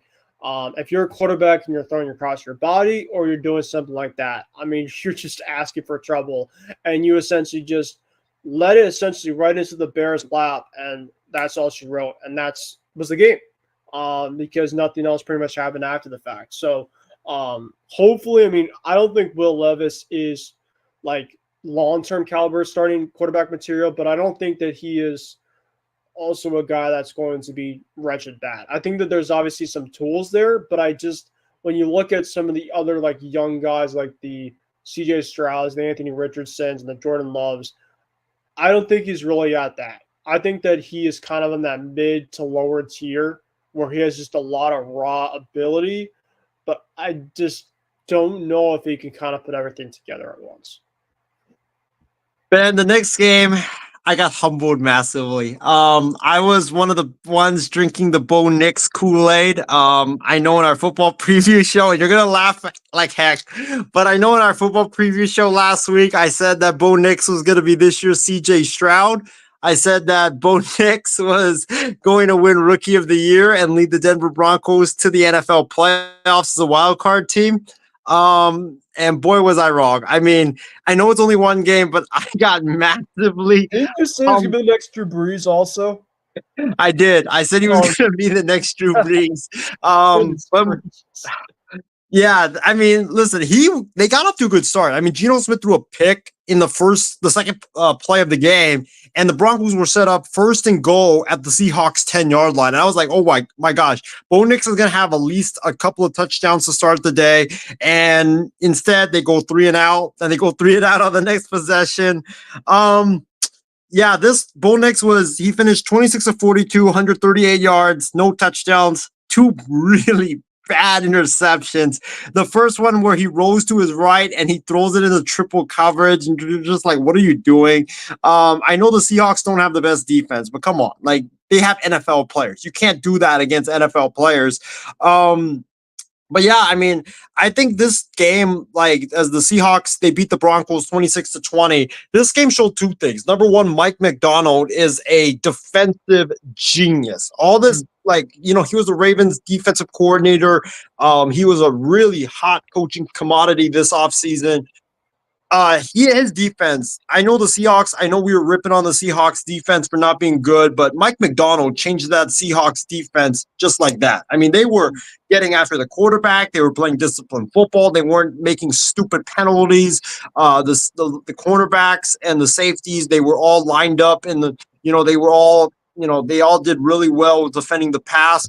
I was very impressed by Mike McDonald. I think he's going to do a lot of great things for the Seattle Seahawks this season. And when he does get his defensive guys in, I mean, watch out. Like that defense, I'm not saying it's going to be Legion of Boom legendary status, but still, I think that defense is going to be amazing. And for the Broncos, Sean Payton, this game is on you. Like I know Bo Nix was bad in this game, but like you have a rookie quarterback making his first start in a hostile environment. Why are you making Bo Nix throw 42 passes? I don't understand that. Like you don't do that with a rookie quarterback. Like why did you not utilize the run more? The Seahawks run defense last year was awful. With the running defense. Jaleel McLaughlin only had 10 carries. Javonte Williams only had, I think, 8 carries. Bo Nix himself had 5 carries. Like, why would you not run the football at least 40 times to get your rookie quarterback comfortable? Like, I know and this is the thing with Sean Payton. We talk about Brian Dable with him like yelling at coaches and ripping the team. Like Sean Payton at the press conference after the game called out the running game or said that the running backs and even the offensive line and the wide receivers were all at fault and that our quarterback didn't do anything, completely throwing his offensive weapons under the bus. Like he even mentioned Cortland Sutton and how he dropped the football. That's unacceptable. Like you can't do that, dude. That's like you cannot throw your players under the bus like that and just leave the quarterback saying like, oh, he didn't do anything to bear the blame. But I think this is on Sean Payton. Like, you're the offensive play caller. For you to only call, like, what was it, like 23 runs, that's unacceptable. You got to run the football. You got to make sure your quarterback's comfortable. Like, I know the other guys, like Cortland Sutton had an easy pass dropped. Josh Reynolds had a couple of easy passes that he should have caught, but still, like, I don't understand the offensive game plan for Sean Payton. It was just very, very, like, boneheaded, and it looked like it made Mike McDonald look like a veteran coach compared to Sean Payton being a rookie coach, when reality, it was flipped, where Sean Payton's the veteran, Super Bowl winning coach, Mike McDonald is the rookie coach, but they coached just very, very, like, different, and it was just like very boneheaded. But Ben, what was your thoughts on the Seahawks 26-20 victory over Bo Nix and the Broncos? I think Seattle has the ability to be really good defensively. I think that they're gonna. I know I don't obviously want to move on to the next week against the Patriots, but I think that they can really give the Patriots a lot of challenges, especially on that defensive front. And then of course their offense with Geno Smith. I know they obviously threw that pick early, but they got some guys there that are so very dynamic. Kenneth Walker had a touchdown. He looked obviously very, very good as usual. DK Metcalf, Tyler Lockett. They just have a very, very good offense that could present a lot of challenges. And then, of course, the Broncos, like you mentioned. I mean, I didn't really know in terms of how much they use their running attack, but clearly it didn't seem like one, you never throw your rookie quarterback under the bus his first game, and you also don't have him throw almost 50 completion attempts in his first game. That should not happen. You should be within like 20 to like 30 at max. And then have your Javonte Williams should be running the football, 15, 20, carries.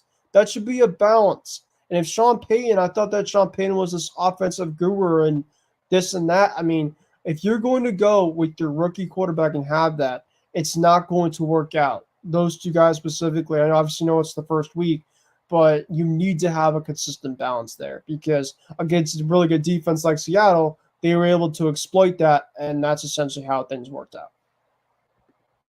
Ben, what was your thoughts on Bo Nix? I know that I don't know if you were drinking the Kool-Aid about Bo Nix as much as I did, but what was your thoughts and evaluation of Bo Nix in his first game?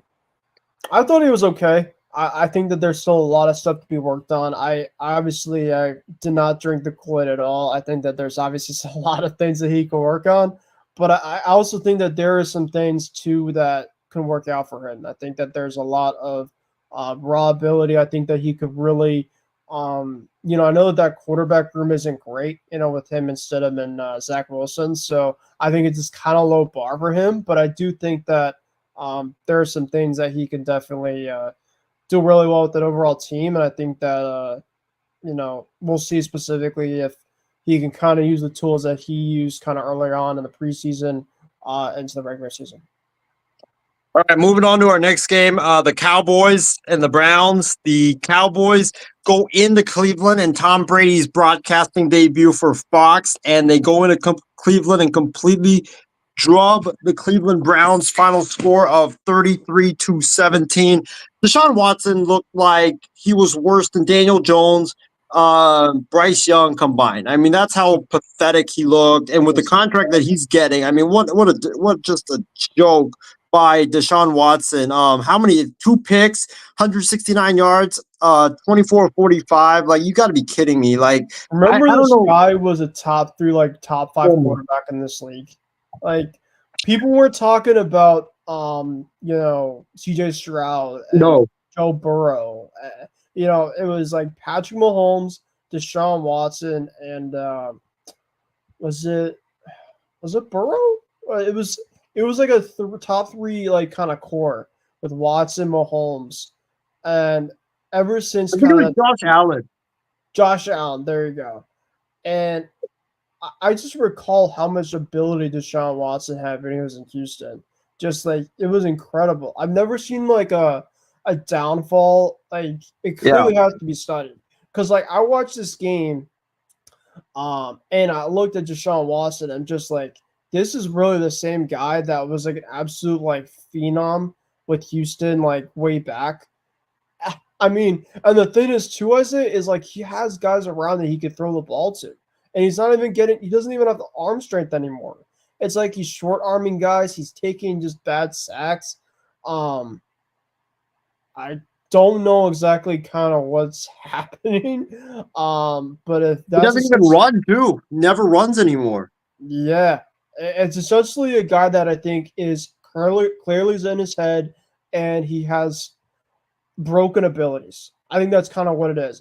Whatever type of ability he had to unlock has clearly been gone, and his confidence has to be shot. That's another thing kind of too. He must definitely been specifically in a state of mind that he just cannot play the same type of high consistent confidence that he used to do over in Houston, because you just don't kind of transfer this overnight in terms of like being one of the best quarterbacks out there and then kind of becoming a guy that's not even eclipsing like to the likes of Daniel Jones and Bryce Young, which is essentially really hard to do in terms of the part of bad out there. So I just don't know. Whose downfall is worse, Deshaun Watson or Russell Wilson? That's what I want to know. Like that, because both of them have had really sharp decline. I would probably go to Deshaun Watson because, like Russell Wilson, you can kind of see by age. When times of guys getting up there in age, you can kind of see, kind of some things are starting to kind of come down a little bit. Deshaun Watson, I just think it was just an overall just of like a lot of things.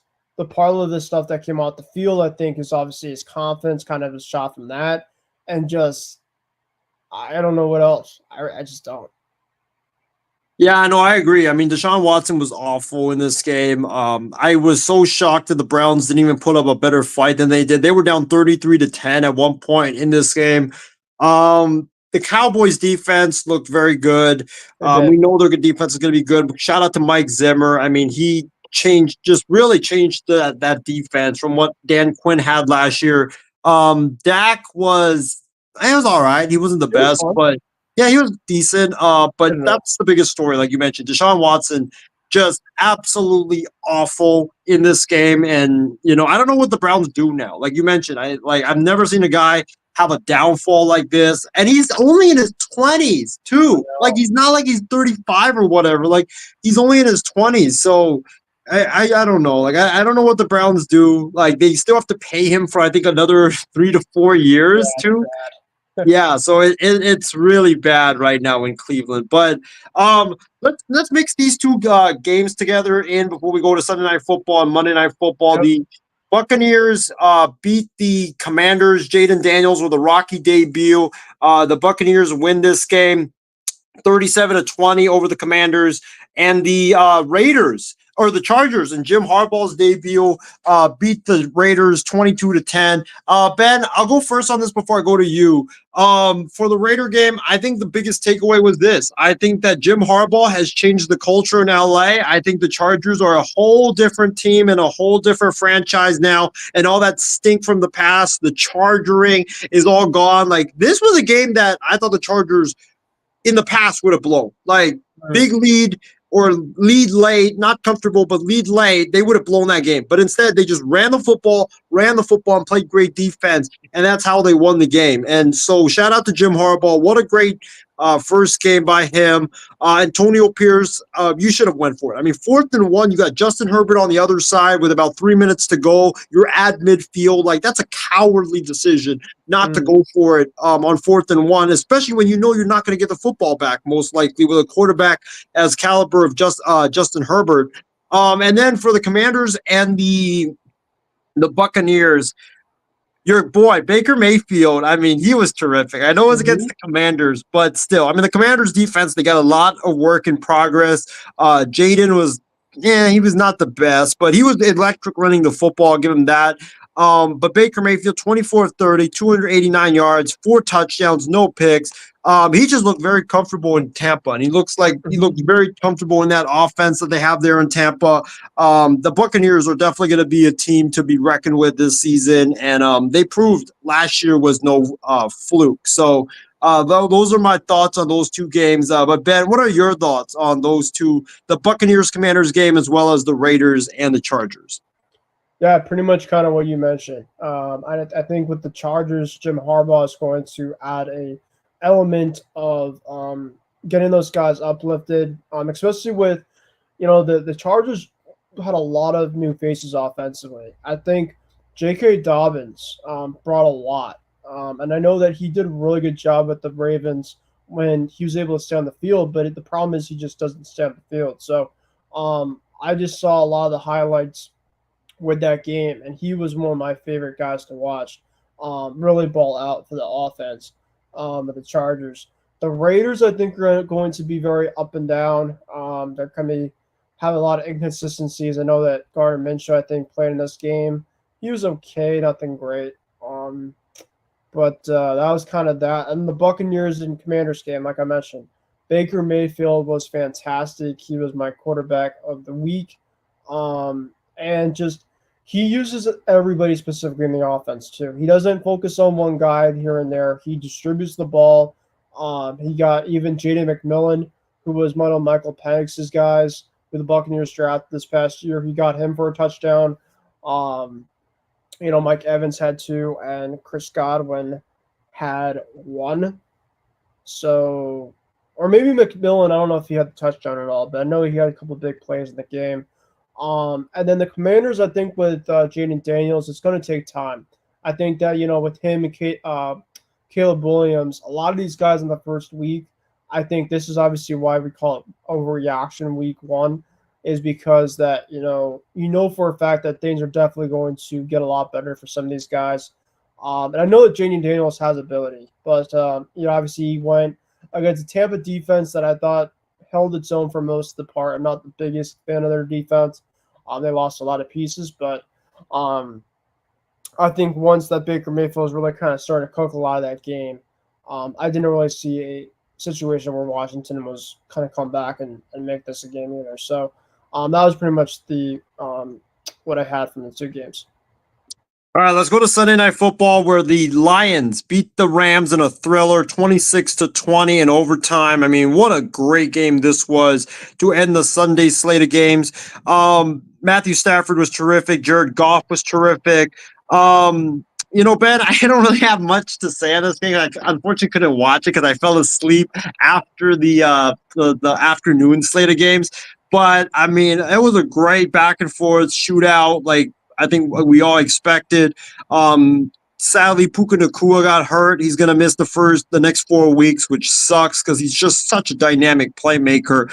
And it makes you wonder, if they had Puka for the whole game, what would the Rams have won? Because the Rams were kind of missing that threat in the passing game late in this game. But just a great game. I mean, Stafford was terrific. The offense, the running game for the Rams, Williams ran the ball really well. Cooper Kupp looked like the pre-injury Cooper Kupp days.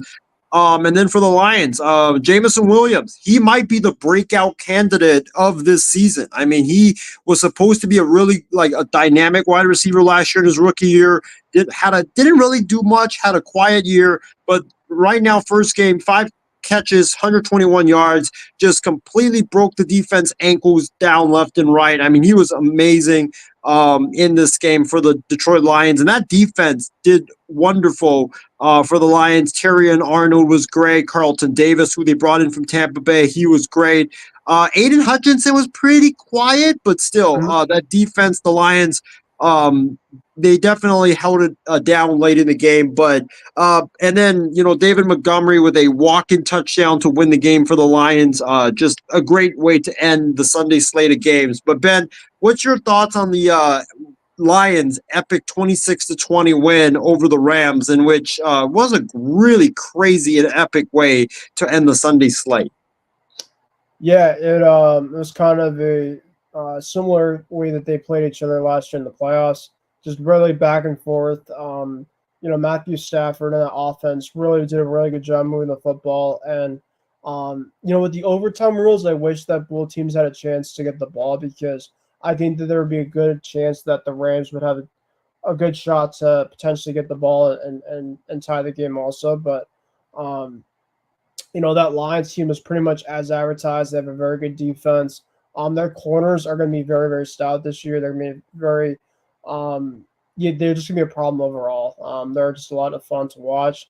And the thing is, Amon-Ra St. Brown and Sam Laporta, they were really quiet, and they were still able to put a decent chunk of points up, which kind of tells me a lot of Jared Goff and of the offense that Dan Campbell's running. Is they can just beat you in a lot of ways. They can beat you through the running game with David Montgomery and Jahmyr Gibbs, or they can use it through the passing attack. So the Lions just have a lot of really good things going for them.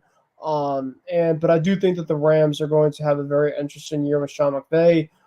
They might not be the same dominant defense they once was with Aaron Donald, but I do think that they're going to still be a pretty solid team. And, I know Puka's out for a couple weeks, but that has the legs of guys like Tutu Agnew and Demarcus Robinson to step up in their receiving core outside of Cooper Kupp.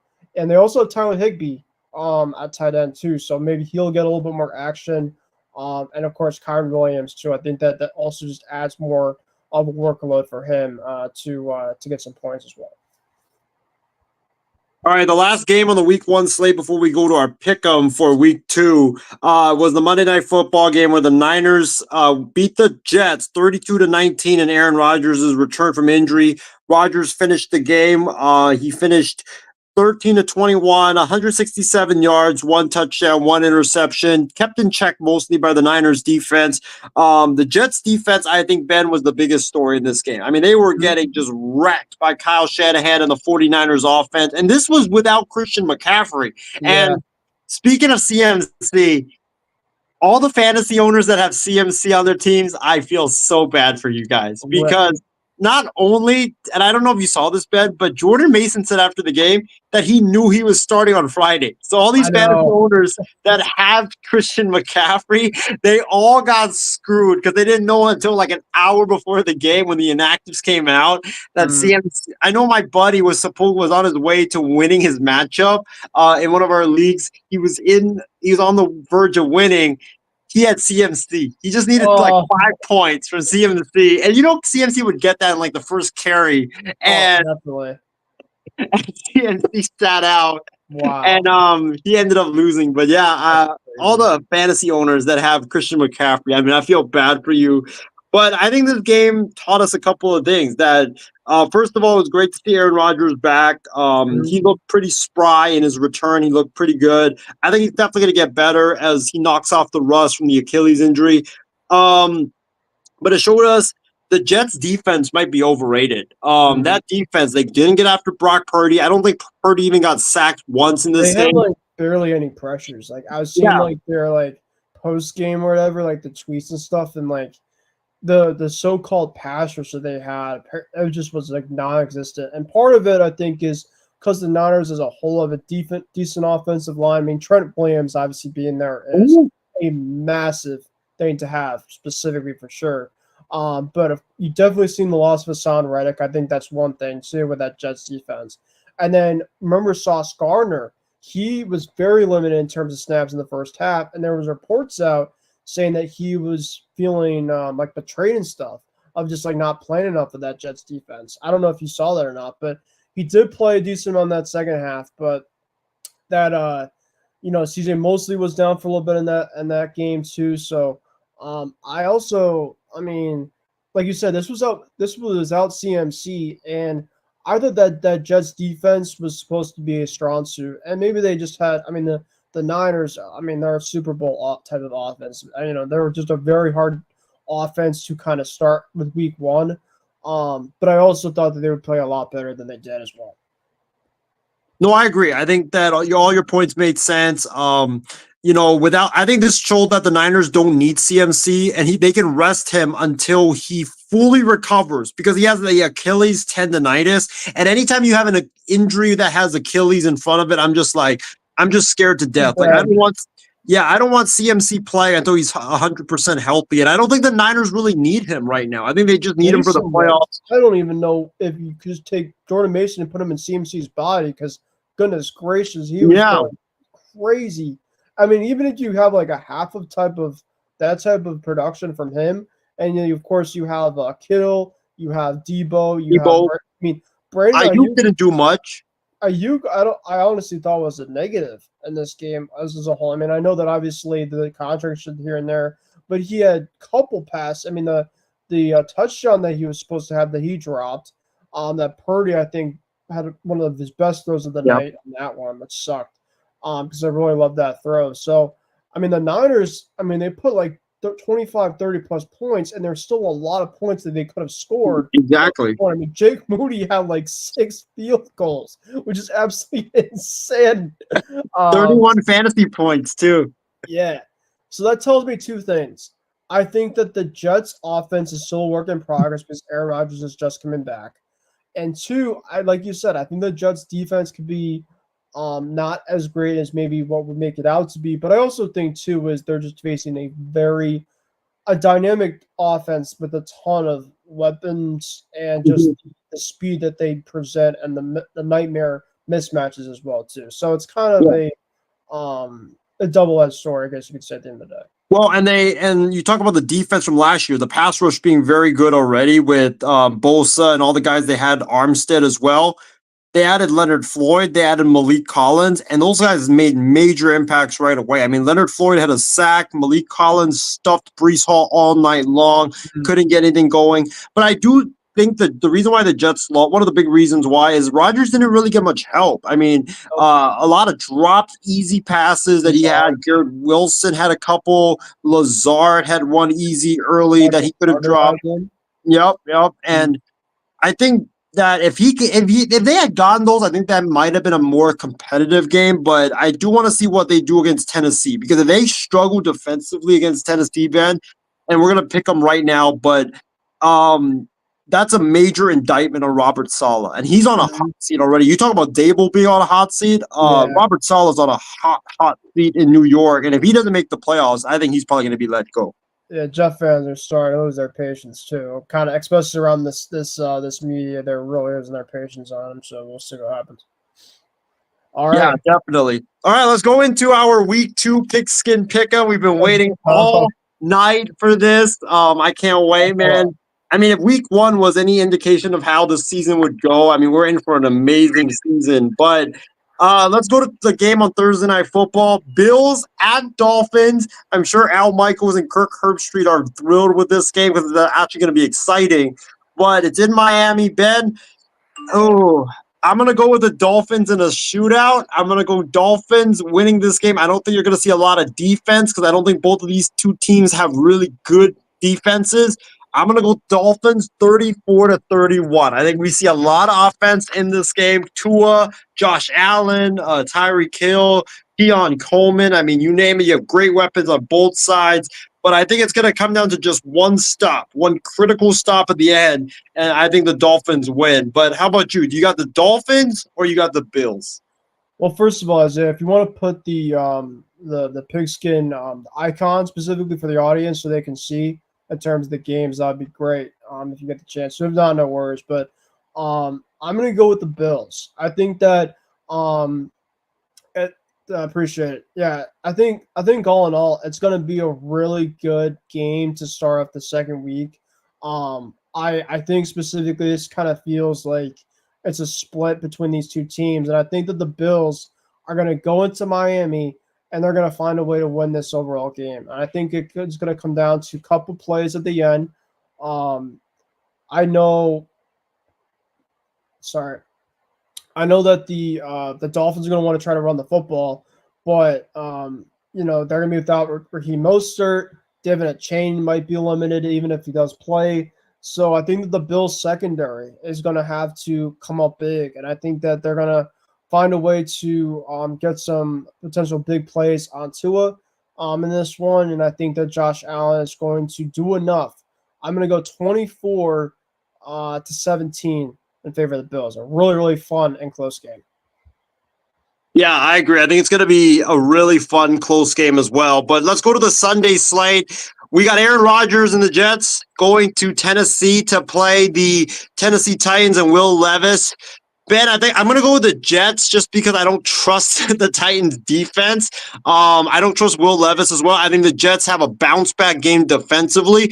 I think Rodgers, it was the first game. I think he was definitely rusty, but I think we'll see a more vintage Rodgers in the second go around for Aaron Rodgers. This season, I think Rodgers throws for over 300 yards against that Titans secondary. I think you got big days from Garrett Wilson. I think the Jets will be able to get the running game going a lot better than they did against the Niners. I think Brees Hall will have a bigger game. But give me the Jets. I'm going to go with the Jets winning this one. I'm going to go like 27-10. I don't really think it's going to be a close game because I think Levis will struggle against that vaunted Jets defense. Yeah, I'm going to go with the Jets here too. I think this is a really good matchup for the Jets defense because I think Will Levis is a young guy, is prone to turn the ball over. Of course, it's kind of what we saw in week 1.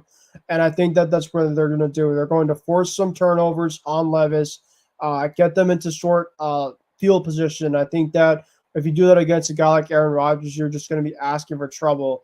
And I think that he's going to come up and have some big plays in this one.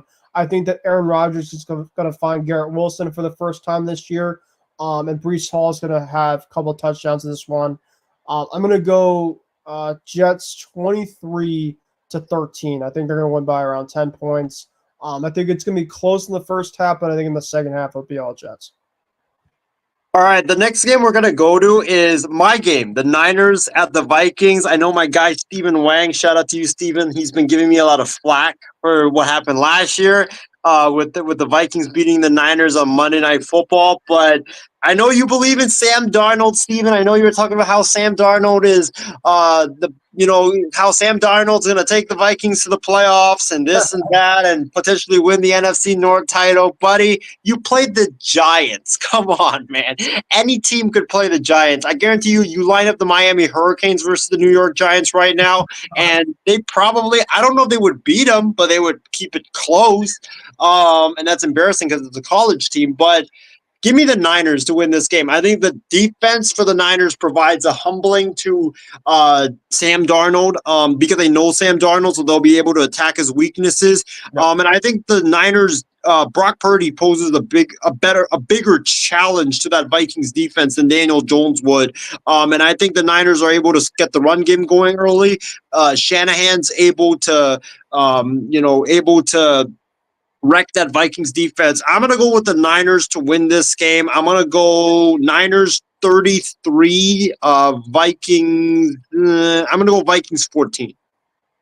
Yeah, I'm going to go Niners in this one too. Remember, the Niners lost to the Vikings last year in Minnesota. I think they get their revenge as well this year. They're playing them early. They're playing against a quarterback, not to the state of Kirk Cousins. I think Kirk Cousins is a lot better than Sam Darnold as well too. So I think that this is kind of like the Jets and Titans game. I think that the Niners defense is going to cause some turnovers on Sam Darnold that the Giants defense wasn't able to do much enough in week one.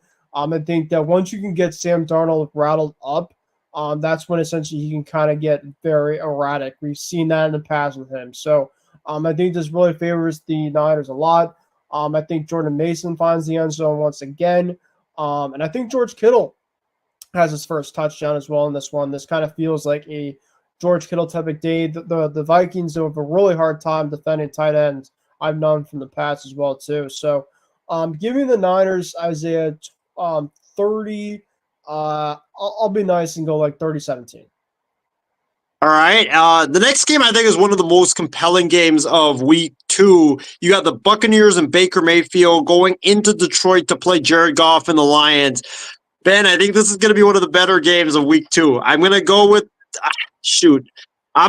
Baker and the Bucs in an upset, but it's going to be close. I think it comes down to the wire. I think it goes down to the final couple possessions, and I think that Baker Mayfield will make enough plays for the Bucs to win this game. So I'm going to go oh my gosh. I'm going to go Bucs 24, Lions 20, but this is going to be one of the best games of week 2. How about you?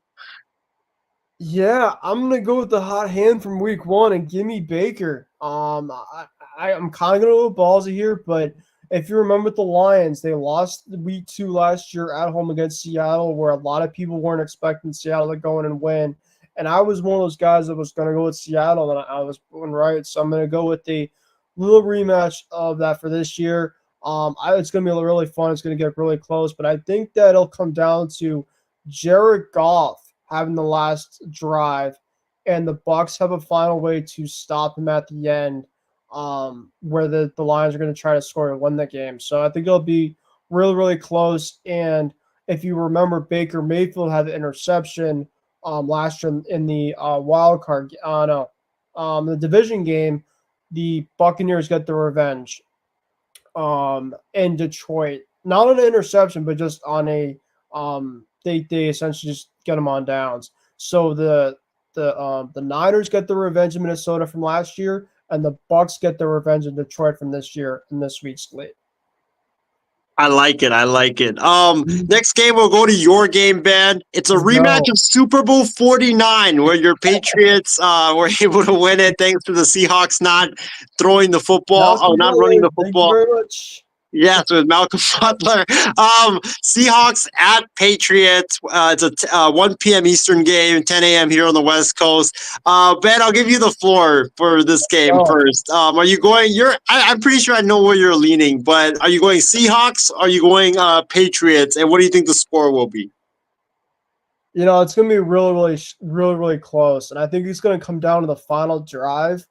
And I'm gonna of course be a bit biased here, but I'm going with the Pats. I really like the way that their defense played in that first week. I do think they're gonna be able to find a way to get some turnovers on Geno Smith, and I think that running attack, against Seattle, I think that the Broncos just didn't use it enough. Ramondre Stevenson was absolutely killing that first week. I think that he continues it. I'm gonna go 20-17 game-winning field goal by the Patriots, and I think that they have a Gerard Mayo goes 2-0 leading into that Jets week, that short week where it's gonna be really tight. But I think that Gerard Mayo gets his first win at home, at a really thrilling game that goes really back and forth. But I think that the Patriots find a way to squeak it out just at the end.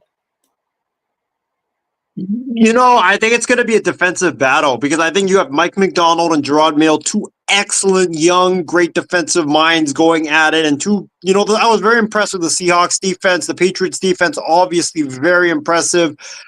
I'm going to go with the Patriots. I think that I trust Jacoby Brissett more than Geno Smith. The thing with the Seahawks is people don't realize this against the Broncos. They had a span, Ben, against the Broncos where they had 3 possessions in the second quarter. They went safety, then they went safety, they went interception, and then they went safety. They literally had 2 safeties in a span of 3 possessions. I mean, you rarely see 1 safety in a game. And they had 2. So I'm going to go with especially with the news that Kenneth Walker didn't practice today. I don't know if he's going to play. That's massive for the Seahawks because if they can't run the football and it's all about Geno Smith, the Patriots are just going to bend their ears back and just, go after Geno Smith. I'm going to go with New England. I think New England wins it. I'm going to go 14-10. I think it's a very low scoring defensive battle. And I think your Patriots, will surprise the world and start 2-0 this season, which is a crazy, crazy thing if you think about it. But the next game is the Raiders against the Ravens. I wish James was here because I know James is very down on the Raiders right now, but Gardner Minshew and the Raiders visit Lamar Jackson and Baltimore. Ben, I'll go to you first on this. You got the Raiders or you got the Ravens? I think the Ravens are going to crush them. I think that, no offense to James. James, you hear me? Just disregard him as I'm about to say. But I think that the Ravens are extremely pissed with the way that things kind of turned out in the end of week 1. Lamar Jackson's going to have a rushing touchdown. He's going to come with the vengeance. And I think Mark Andrews has a much better game in that first game. And they keep on using Isaiah Likely and Zay Flowers. This is just going to be kind of like a get-right game for the Ravens, kind of that 35-13 type of feel where they win by a couple scores, but doesn't really even feel like it's kind of close at the end. I think it's going to be kind of a straight domination from the Ravens, and they go to 1-1 on the season. Yeah, I agree. West Coast teams never play well when they have to travel to the East Coast for a 10 a.m. game. The Ravens defense, very good at getting after the quarterback. The Raiders offensive line isn't that good. I just think you're right. I think that, and plus the Raiders defense is not really good at covering tight ends, and the Ravens have 2 of the best tight ends in the NFL in Likely and also Mark Andrews. So I think this is a recipe for disaster if you're the Raiders. Give me the Ravens to win this game. I'm going to go – I think the Ravens crush the Raiders like you said. I think they win 30-6. I don't think the Raiders are going to be able to get into the end zone. I think that I'm not a big fan of Gardner Minshew, and Ben, I think that Gardner Minshew always has those games where he just does not even look like a college quarterback, let alone an NFL quarterback, where he throws 4 to 5 picks or he turns it over 6 times. This is going to be the game. You have a great defense, a bad offensive line. he's going to be running for his life. I think that he throws 3 to 4 interceptions in this game, and the Raiders end up getting crushed in Baltimore. So, yeah, it's not going to be pretty, James. I'm sorry. If I were you, I would just go to work and not even watch this game. That's how potentially brutal this is going to be. But the next game might even be even more brutal. I mean, the New York Giants, after their absolute embarrassing performance going up against the Washington Commanders. Ben, I'm going with the Commanders. I don't trust Daniel Jones. I don't trust Dable in that stale offense. I don't think the Giants have any real scary weapons to really scare the Washington Commanders. We know Washington can put up some points with Jaden Daniels and how electric he is. I don't think the Giants, the Giants are like the Patriots from last year. If you put up 20 points, I don't think they can even match that. So I'm going to go with the Commanders to win this game. I think the Commanders win it 24 to 13. I just don't think I think you're going to see a great day out of Jaden Daniels against that Giants defense. And sadly, you're going to see another bad performance from Daniel. He'll be better than he was against the Vikings, but still, it's not going to be a good performance. They don't have a run game. Their offensive line sucks. Dable's calling a really conservative game. It's just a recipe for disaster right now in New York. I'm going to go with the Giants, but I think it's going to be more because of their defense. They play really well against Commanders, I know, in the last couple of seasons. I think that for a young quarterback like Jaden Daniels, I think that the Giants' defensive front is going to force some turnovers. I think that Daniels is going to have a pick and a fumble. I don't even think he'll play bad, but I think the Giants are going to have some short field positions where they're going to score some points. I'm going to go like 23 to 13. It's going to be really ugly type of game, but I think the Giants are going to pull it out. They're going to get to 1-1. They're going to have their fans going to be kind of like, oh my God, like we're back and shit. And then they're going to kind of fall on the face of the earth. Because you could beat the Commanders, cool, enjoy it. But I do think this is going to be one of the weeks that they're going to find a way to pull it out, but it's not going to be because of their quarterback. All right, the next one, Jim Harbaugh goes back to Carolina to face one of his former teams. You got the Chargers at the Panthers. Ben, this game looks lopsided on paper, but for some reason, Justin Herbert looks different. Like against the Raiders, he looks like he's very scared to throw the football, and the Chargers coaching staff is scared for him to even throw the football, which I don't get because he's one of the best passers in the NFL. They like to run the football. They like to just ground and pound you and play great defense.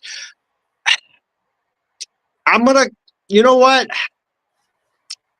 I want to pick the upset because this looks like it's a lopsided. These lopsided games, like we look at it, they're lopsided on paper, but they always turn out different and always turn out close. And I think this is setting up to be one of those trap games for the Chargers, but I can't do it. I'm going to go with the Chargers, even though I think we could see an upset. I think it's going to be a lot closer than we expect. I think it's going to be. I think Bryce Young will be decent in this game. I don't think he's going to be as bad as he was against the Saints. But I think that the Chargers get off to a good lead. They have the game in control, but I do think it's going to be a lot more closer than I think we anticipate. Just because. With Khalil Mack and Joey Bosa, yes, they played great against the Raiders, but you can't really trust them on a week-to-week basis. And also, the Chargers' running game with Dobbins and Gus Edwards, they're very good, but I expect Justin Herbert to get a lot more, to be a lot more effective in the passing game as well. But I think Bryce Young has a bounce-back game in this game, and I think they utilize Miles Sanders even more. And also the Chargers, they have trouble with slot with those short slot receivers, so I could see Adam Thielen giving them some problems as well. So give me the Chargers, but I'm going to go Chargers 23 to 17. Okay, I'm going to go with the Chargers too. I think it's going to be a little bit more lopsided than you, but I also think that Bryce Young will play well.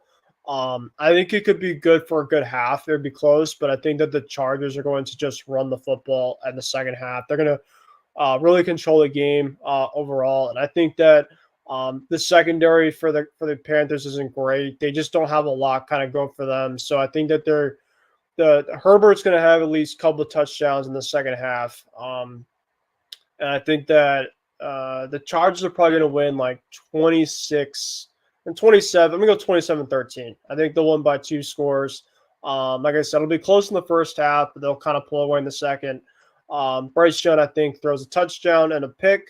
And, I think that'll throw for like maybe 190 type overall. But I think it'll be kind of like backdoor type of stat pattern.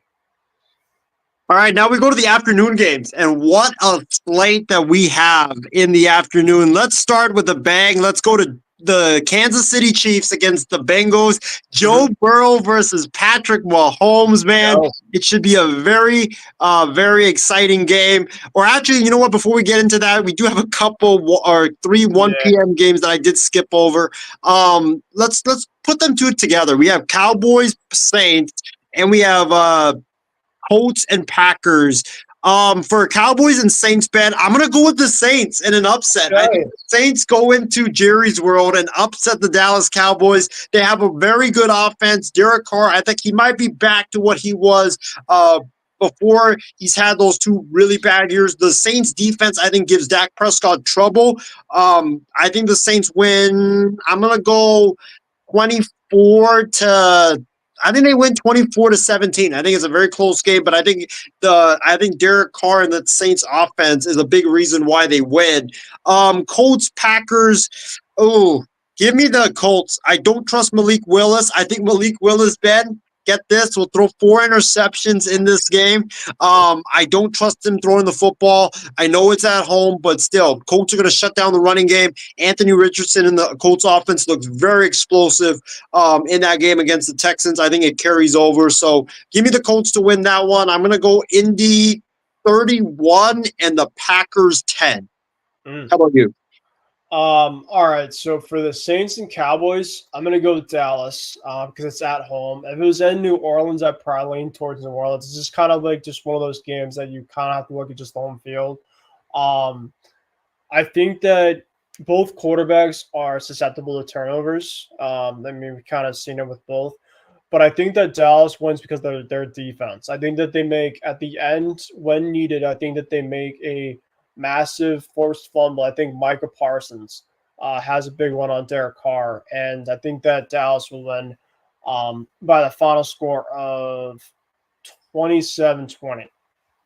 I think that there's going to be a decent amount of points in this one, but I think that it's going to come down to who is able to hold on to the ball and not give up specifically the ball. And I think that the Saints will be giving up the ball at the end. Colts and Packers. Yeah, I'm going to go Colts. The Packers, if Jordan Love was playing, I might think of something else in terms of my thinking. But, Anthony Richardson, they just came up short last week against the Texans. And I think that Jonathan Taylor will have a big one. I think that they're going to run the ball a lot in this game. And I think that Anthony Richardson is going to have a couple touchdowns in this one. I don't think it's going to be a blowout. I think that, because it's in Lambeau Field, the games tend to be a lot closer. So I'll probably go with 20-7. I think that it's, the Packers will probably get a touchdown, but I think all in all, the Colts will pretty much have the control mostly of this game until the end. All right, the last 1 p.m. Eastern game is the Browns and the Jags. Ben, I think this is a get-right game for the Jags. I think this is going to be a lot closer, but the Jags are pissed off after blowing that game in Miami. They should be 1-0 right now, not 0-1. I think Trevor Lawrence, I know that Browns defense got ripped apart by Dak Prescott.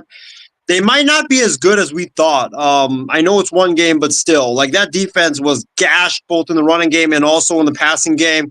I think that the Jags with Trevor Lawrence, I think they use his legs and his arm a lot more than they did. I think they are more aggressive because I think Doug Peterson is hearing the calls and the criticism, and I think he'll call it a more aggressive game. So give me the Jags to win this game. It's at home in Jacksonville. I don't trust Deshaun Watson. I think think Deshaun Watson throws a couple of picks in this game, and I think that Trevor Lawrence has a pretty good day, 3 touchdowns, no interceptions. Give me the Jags. I'm gonna go Jags 27-21. I think is gonna be the score. Okay, I'm going to go with the Jacksonville Jaguars too. I think they respond. I did not like anything that Deshaun Watson did in that first game at all against Nope. Dallas. He kind of showed kind of what he did from last year. Was he looked extremely broken. And I know that he'll probably look a lot better, but I think that the loss of Nick Chubb, I think Nick Chubb was really the bell cow and that big parts of that offense. And without him, you have to rely a lot more on Deshaun Watson, and he's just not shown it to me consistently. I think that Trevor Lawrence has a breakout one in this one. I think he throws for 3 touchdowns. Evan Ingram finds the back of the end zone. Christian Kirk finds the back of the end zone. And maybe Brian Thomas Jr., one of their rookies, who I think blossomed onto the scene, can find it as well. I'm going to go Jags 27-17. I think it's going to be really, really close, but I think the Jags pull it out right at the end. All right, now we go to the 4 p.m. Eastern games. It's going to be fun. It's going to be electric. Let's start off in Kansas City, where Joe Burrow and Patrick Mahomes meet up again. The Rams and Cardinals, right? No, not yet. But yeah, let's go to Rams and Cardinals first. That's a very intriguing game as well, because you got Kyler Murray and you got Matthew Stafford going at it. 2 offenses that should be pretty good. Ben, I think this game lives up to the hype. I don't trust the Cardinals defense right now. I think they're okay. I don't think they're great. The Rams defense, I don't really trust them either, because they lost Aaron Donald. That's a big piece. They don't really have someone that can stop the running game, as we saw in Detroit. I'm going to go with Arizona. It's at home. The Cardinals always play the Rams tough, no matter who's the coach there. I think Kyler has a good day. I think that James Conner has a big day. He gashes that Rams defense. And I think Marvin Harrison Jr. will be a lot more involved than he was against the Bills. So give me the Cardinals to win this game in a very close, back and forth battle. I'm going to go 30-27. I think this game comes down to a game-winning field goal at the end. How about you? I'm going to go the Rams. I think that the Rams have played the Cardinals pretty well in the past, so I'm going to kind of go with that overall trend. I think it's going to be close as well, too. I think the Cardinals are going to make it really, really close, but I just think that they come just a little bit short, kind of like the first week. I think Kyron Williams has a big one. I think Cooper Kupp continues to play really, really well. So I think that it will be close, but I'm going to go with the Rams. All right, let's go to Bengals Chiefs. This is going to be one of the best games of week 2. I mean, we've got a lot of great games, but this should be one of them with Patrick Mahomes and Joe Burrow going at it. Ben, I think this is going to be a shootout. I think both quarterbacks had some rust to knock off after week 1, but I think the Bengals are pissed after losing to the Patriots. The Chiefs, they felt like even though they won, but that game, could have easily been a loss as well. Yeah. So I think you see both quarterbacks throw for over 300 plus yards and 3 touchdowns plus each. I'm going to go with the Chiefs. I'm going to go with the Chiefs to win it, because I don't trust the Bengals to not be one-dimensional, because I don't trust the running game. I'm going to go with the Chiefs winning. I'm going to go 35-31. I think it's a really high-scoring shootout type of a game. I'm going to go with the Chiefs too. I just don't know specifically T. Higgins will play. That's a massive part of their offense. And that defense specifically was not looking great in that first week against the Pats. So if you're not looking great against the Pats offense, I don't know how you're going to be looking good against that Chiefs dynamic offense with the way they kind of looked in that first week. I'm going to go 30-20. I think they'll win by 10 points. I think that the Bengals will score kind of some points at the end, but I think that the Chiefs will pretty much have a lot of this game in the bag. I think that they're just going to control a lot of the clock. They're going to be running the ball a lot with Pacheco and company. I do think Burrow plays a lot better, but I just think that they still have some things that they're going to have to work on until week 3. We'll have the get right game, I think, in week 3 against the Commanders. So um, I think that Worthy finds finds the end zone again, and I think Travis Kelsey will have his first touchdown of the season come on Sunday. All right, now we go to Denver, where the Steelers play Bo Nix and the Broncos. I don't know if Russell Wilson will play. I know the latest I report. think it'll be Fields again. Yeah, it's gonna be Fields probably. So, Ben, I'm gonna go with the Broncos. I think that Knicks actually plays a little bit better than we anticipate, especially going up against this tough Steelers defense. But the Broncos defense is no joke too. So I think this is gonna be a really heavily defensive sided battle between these two teams. I think you might see a lot of punts in this game, but I think in the end, I trust Bo Nix more than Justin Fields. I think that the Broncos get into the end zone a couple of times, and I think they win. I'm gonna go 17-10. I think it's a really close but defensive battle, but I think the Broncos will have the lead and then score a touchdown with like a minute left in the game to kind of or they'll have control of the game. They'll be up by I would say I think the Broncos are up like 10 or 7. Yeah, they'll be up like 10-3. They'll score a touchdown to kind of blow the game open, and then the Steelers will score that garbage time touchdown to make it seem like a closer game than it was. But I think it's going to be a lot of defense in this game. In fact, I won't be shocked if it's like 3-3 with about 2 minutes left in the first half. Yeah, this like screams like 17-13. Just like very, very defensive type of game. That's why I think with the Bengals Chiefs, you're just might as well just watch that because you're gonna just see a lot of offense. This other one is just giving me more of like a back end snooze fest, specifically if the Bengals and Chiefs goes out early and you just have to be stuck to watch the football start before Sunday night. This is the perfect game for it because you're just probably not gonna see a lot of offense. I'm gonna go Denver too. I think that the Pittsburgh, I mean, they'll definitely score some touchdowns. I will assume on that one, but I'm not that Pittsburgh offense. I'm not really that high on. I think that they have pieces, but I think Denver has a bounce back game too as well. They play really well typically at home also, regardless of how their team is. So I'm gonna go. Bo Nix wins his first game, in the NFL, and he wins it at home. I think that's how it's going to get done. But it's going to be really, really close, and it's going to be a game that's not going to be with a lot of offense. All right, now we go to the Sunday night game. The Bears against the Texans. Bears defense played very well against the Titans in the first game. You got Caleb Williams versus C.J. Stroud, 2 top 3 quarterback picks in this past year's draft and last year's draft, going at it. Ben, I'm going to go with you first on this. Are you going to go with C.J. Stroud on the Texans, or are you going with Caleb and the Bears to pull it out? I think this is going to be really, really fun. This is going to be kind of like a sleeper type of game that people kind of look at first and like, really? But you got Caleb Williams, who I think expected to have a lot of better game from week 1. And you have C.J. Stroud, of course, who was very, of course, highly looked at as one of the top quarterbacks in the league. I'm going to go with the Houston Texans, but I think it's going to be close. The Bears have a pretty solid overall front defense. I just think specifically it's going to come down to the last drive. I think that TJ Stroud makes a couple big plays at the end. He finds Stephon Diggs, he finds Nico Collins, he finds a lot of the guys, and they win by a field goal. I'm going to go 24-21. I think that's going to be kind of the score. It's going to be back and forth, and whoever gets the ball last. And I think if CJ gets the ball last, in which I'm going with here in my prediction, he gets it done.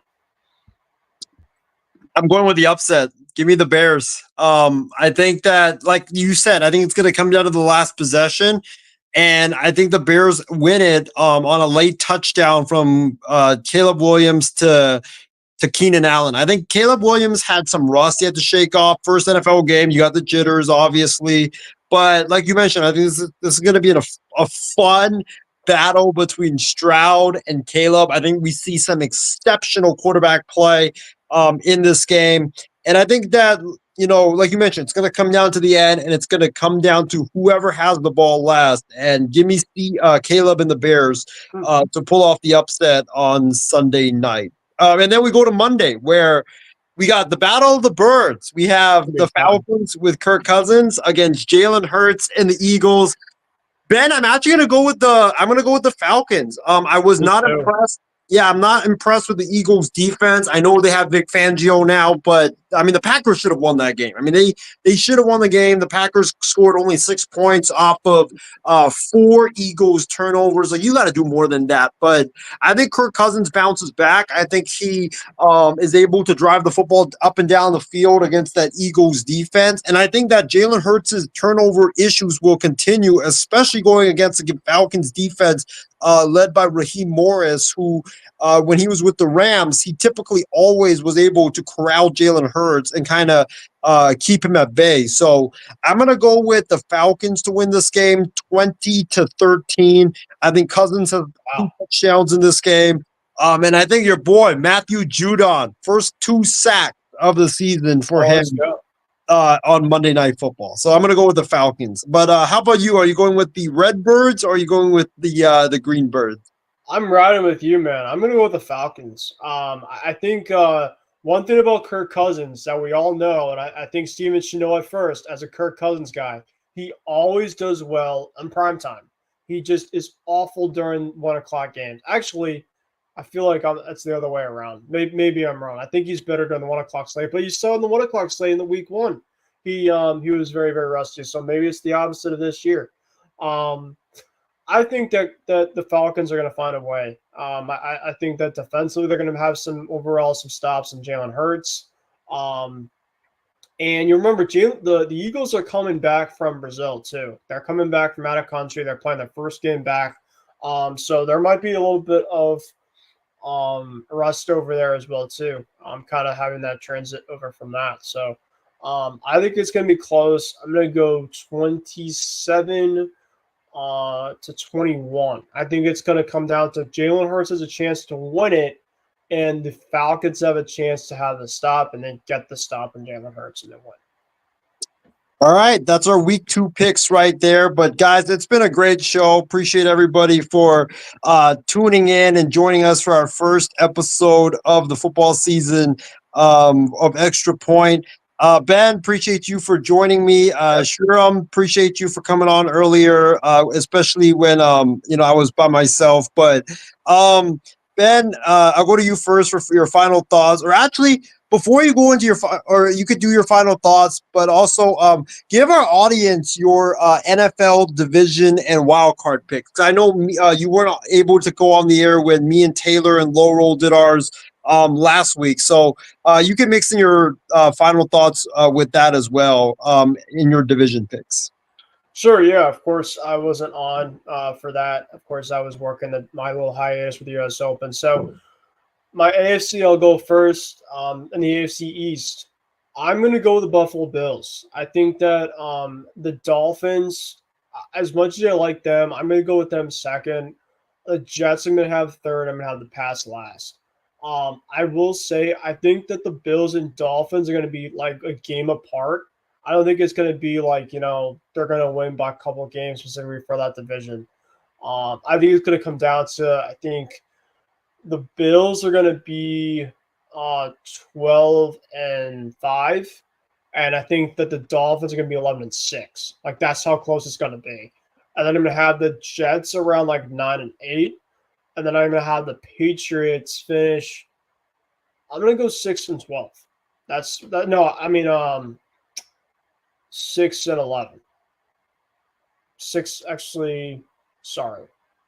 17 games? 18 games? I think it's 17 games right now. Games. Yeah, 6-11. I'm going to go 6-11 for the Pats. So yeah, the Bills win the AFC East. The AFC North, I'm going to go with the Ravens. I still think that they are still the primary favorites. I think that with that just overall team, you just can't really go past against them.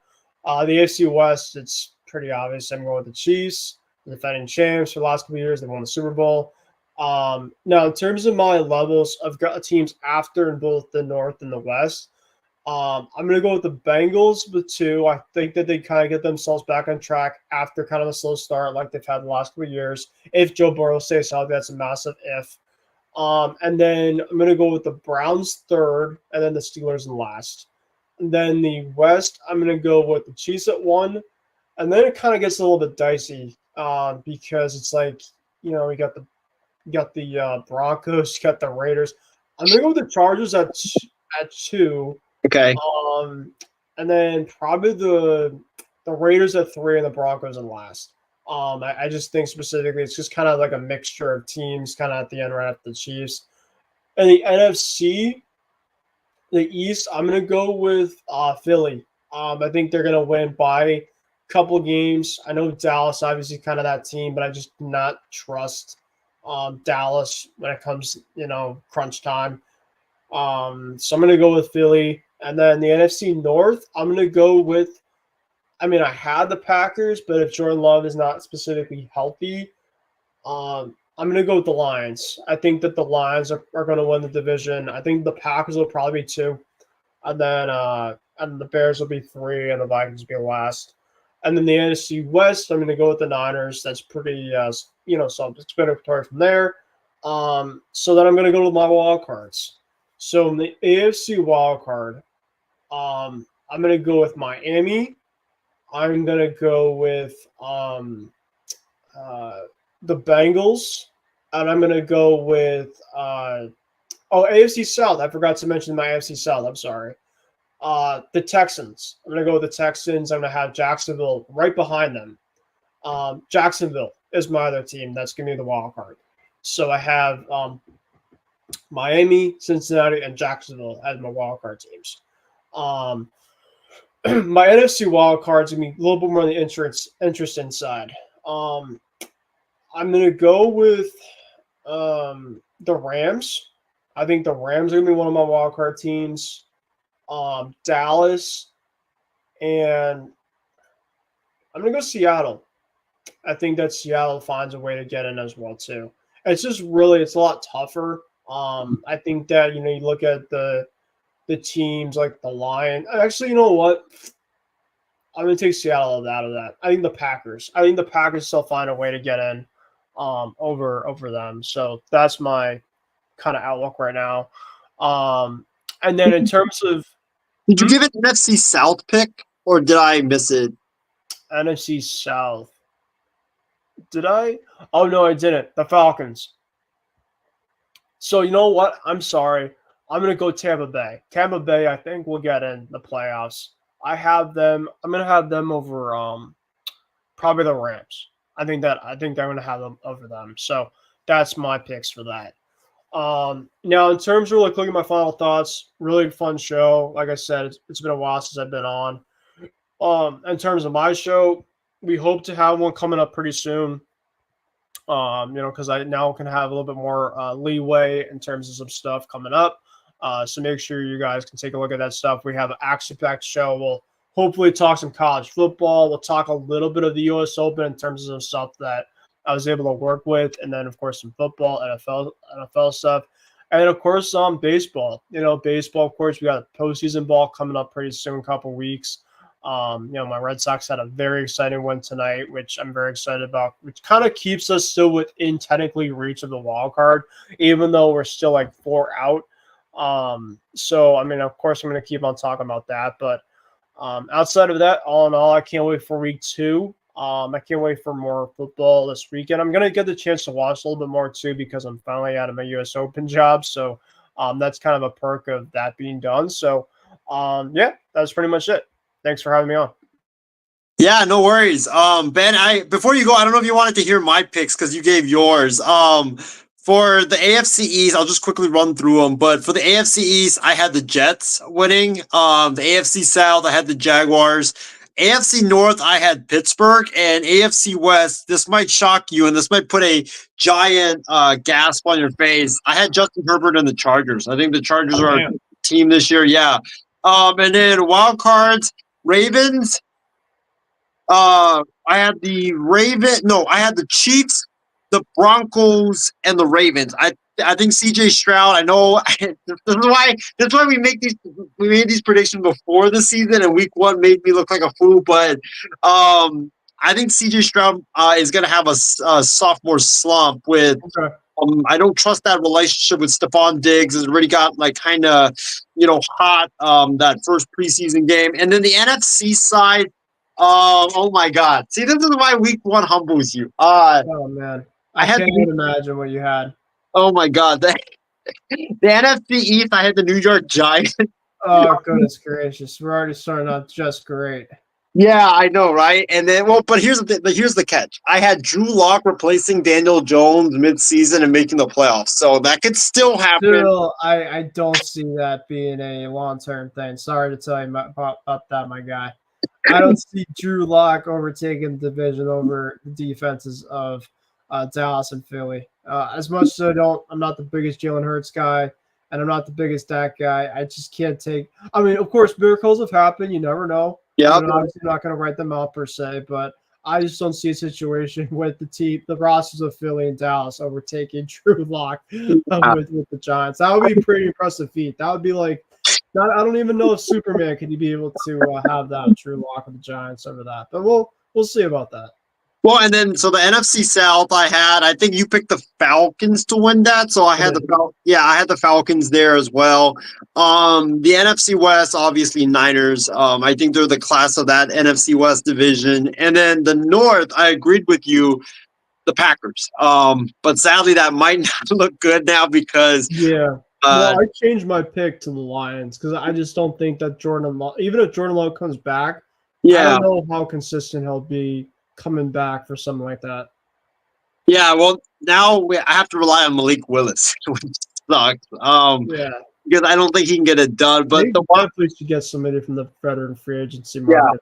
They just have to.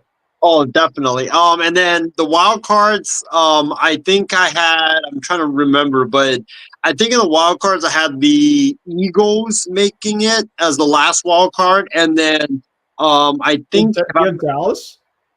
No, I actually have Dallas missing the playoffs because I didn't trust them because they lost a lot this offseason. They didn't really do much besides signing Ezekiel Elliott and So Dak. you have McCarthy fired after that too? Yeah, that was one of my hot takes. I think Bill Belichick will be the Dallas Cowboys' next head coach. I think it's just a match made in heaven. Him and Jerry Jones. I mean, we need them on Hard Knocks if that was the case. And apparently Robert Kraft and Jerry are already kind of button heads, so I think that'd be very fascinating if Bill became Dallas with Robert kind of overlooking that. I think that would really kind of go well. Well, and then I think the last 2 wild cards, or I had the Eagles as the last one. I think the first wild card was the Detroit Lions, and then the second wild card, Tampa. I think it was Tampa. Yeah. No, it was Arizona. So I have Tampa and Dallas missing the playoffs. Interesting. Okay. Yes, but and then I don't know if you wanted to give a Super Bowl pick because I know me and Taylor did, or I gave for our AFC Championship and NFC Championship. For my AFC Championship, I had Jets and Chargers in the AFC Championship, and then NFC Championship. Bowl. Yeah, NFC Championship, I had Niners and Falcons, and then the Super Bowl, I had a rematch of the 1995 Super Bowl. Niners, Chargers, San Francisco gets their first Super Bowl in 30 years by beating the team that they beat in their last Super Bowl in the Chargers. Okay. All right, for me, I'm going to go, I don't know how great this is looking right now, but for AFC Championship and NFC title game, I have the Bengals and the Chiefs. This is going to be in Arrowhead, so pretty much a prequel of this Sunday. And I'm going to go with Cincinnati goes into Arrowhead and wins, just like they did a couple years ago. I think all in all, the Bengals find their stride. I just think it's really hard for a team to three-peat, as great as that Chiefs team is. I mean, if there was any team to do it, I think it would be them, but I just don't see it happen this year. My NFC I have is the Niners and I think it was the Packers? No, I don't know. I don't think it's the Packers. I think it's the Lions. I think it'll be the Niners and Lions. Rematch.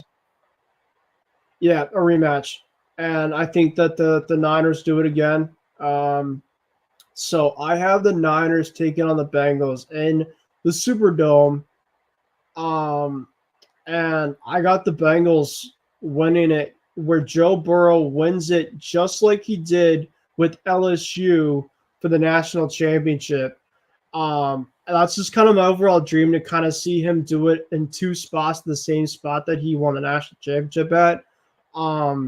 Now, I think this is more of kind of a dream type of Super Bowl pick from my end, but my realistic is I think that Patrick Mahomes is a very, very good chance to do it again. I know that obviously it's just kind of like the cheap odd out type of thing, but when you look at the overall team, they add a draft pick with a shit ton of speed and Xavier Worthy. Yeah, thanks a lot, Buffalo. And then defensively, they still have a lot there. I mean, Chris Jones is back and better than ever.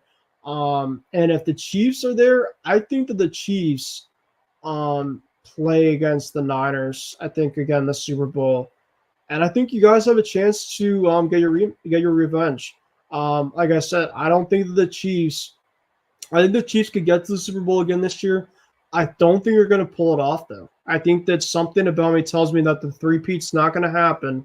And I think that even like the Patriots teams in the past, their dynasty, like there's just sometimes that they get to the Super Bowl, but they fall short. They're going to have some hiccups along the way. And I know that obviously I think that they've already had one against Tampa Bay. I think that there might be one coming this year as well, too. I love it. That's why we do these picks, because it's so exciting and we don't know what's going to happen or what's going to be a unpredictable NFL season. But yeah, it's a great show. My final thoughts is great to have football back. Great to do Extra Point again. We're going to try it. We're going to do Extra Point every single week after the Monday night game. Hopefully, maybe Wednesdays might be the day. Who knows? Or Tuesdays, we'll see. But yeah, tune in every week for Extra Point. It's going to be fun and very exciting to do the show. Shout out to Dak Prescott on getting paid. I know we didn't really mention him, but 4 years, $240 million, $60 million a year. Brock Purdy's, contract just went up. So we'll see what he makes. But one last thing before we end the show, Ben. When is the next Kicking with Cruz, if you can tell the viewers? Yeah, so I kind of mentioned a little bit as I was doing my final thoughts. I'm not sure specifically exact date just yet, just because I'm just kind of getting myself back into the full swing of things, coming back from my 2-week hiatus job. So I'll kind of figure that out probably until we do another show with each other coming up pretty soon. My hope is probably maybe after Sunday Night Football coming up. So maybe take a look into that. I'm thinking possibly, or Monday Night Football coming up. So I would like to kind of do it after the second week of games and kind of recapping that. And then by like next week, like even like maybe like early next week, I'm going to have like a bonanza of like a lot of stuff that we can kind of get into. So I'm not sure just yet, but I know for a fact it'll be pretty soon. All right. Yeah. So stay tuned, folks, for that. But guys, it's been a great show. Appreciate everybody that tuned in tonight, and Ben for coming back on, and Shreem for hopping on earlier. We really appreciate it. If you guys liked what you guys heard and saw, go ahead and like and subscribe our channels, MI6 Sports Network, IM6 Network. Go ahead and like those. But guys, it's been a fun show. Enjoy week 2 of the NFL season starting tomorrow. It should be fun. Stay safe, stay healthy, and we'll see you guys next week for another edition of Extra Point. Have a great night, everybody.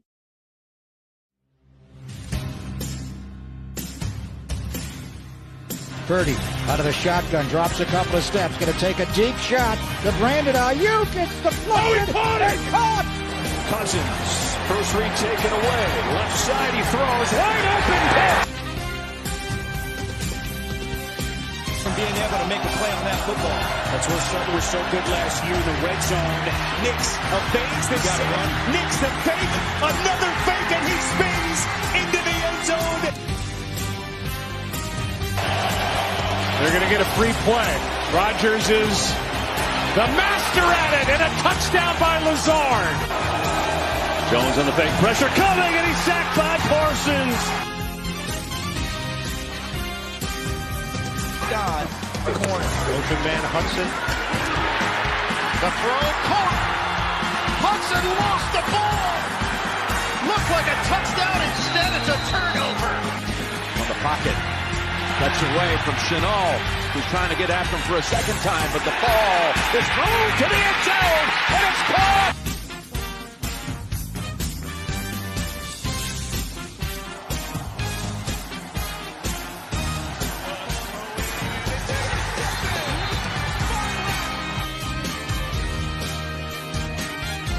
On it to McCaffrey, right up the middle, and a stiff arm. McCaffrey for 6.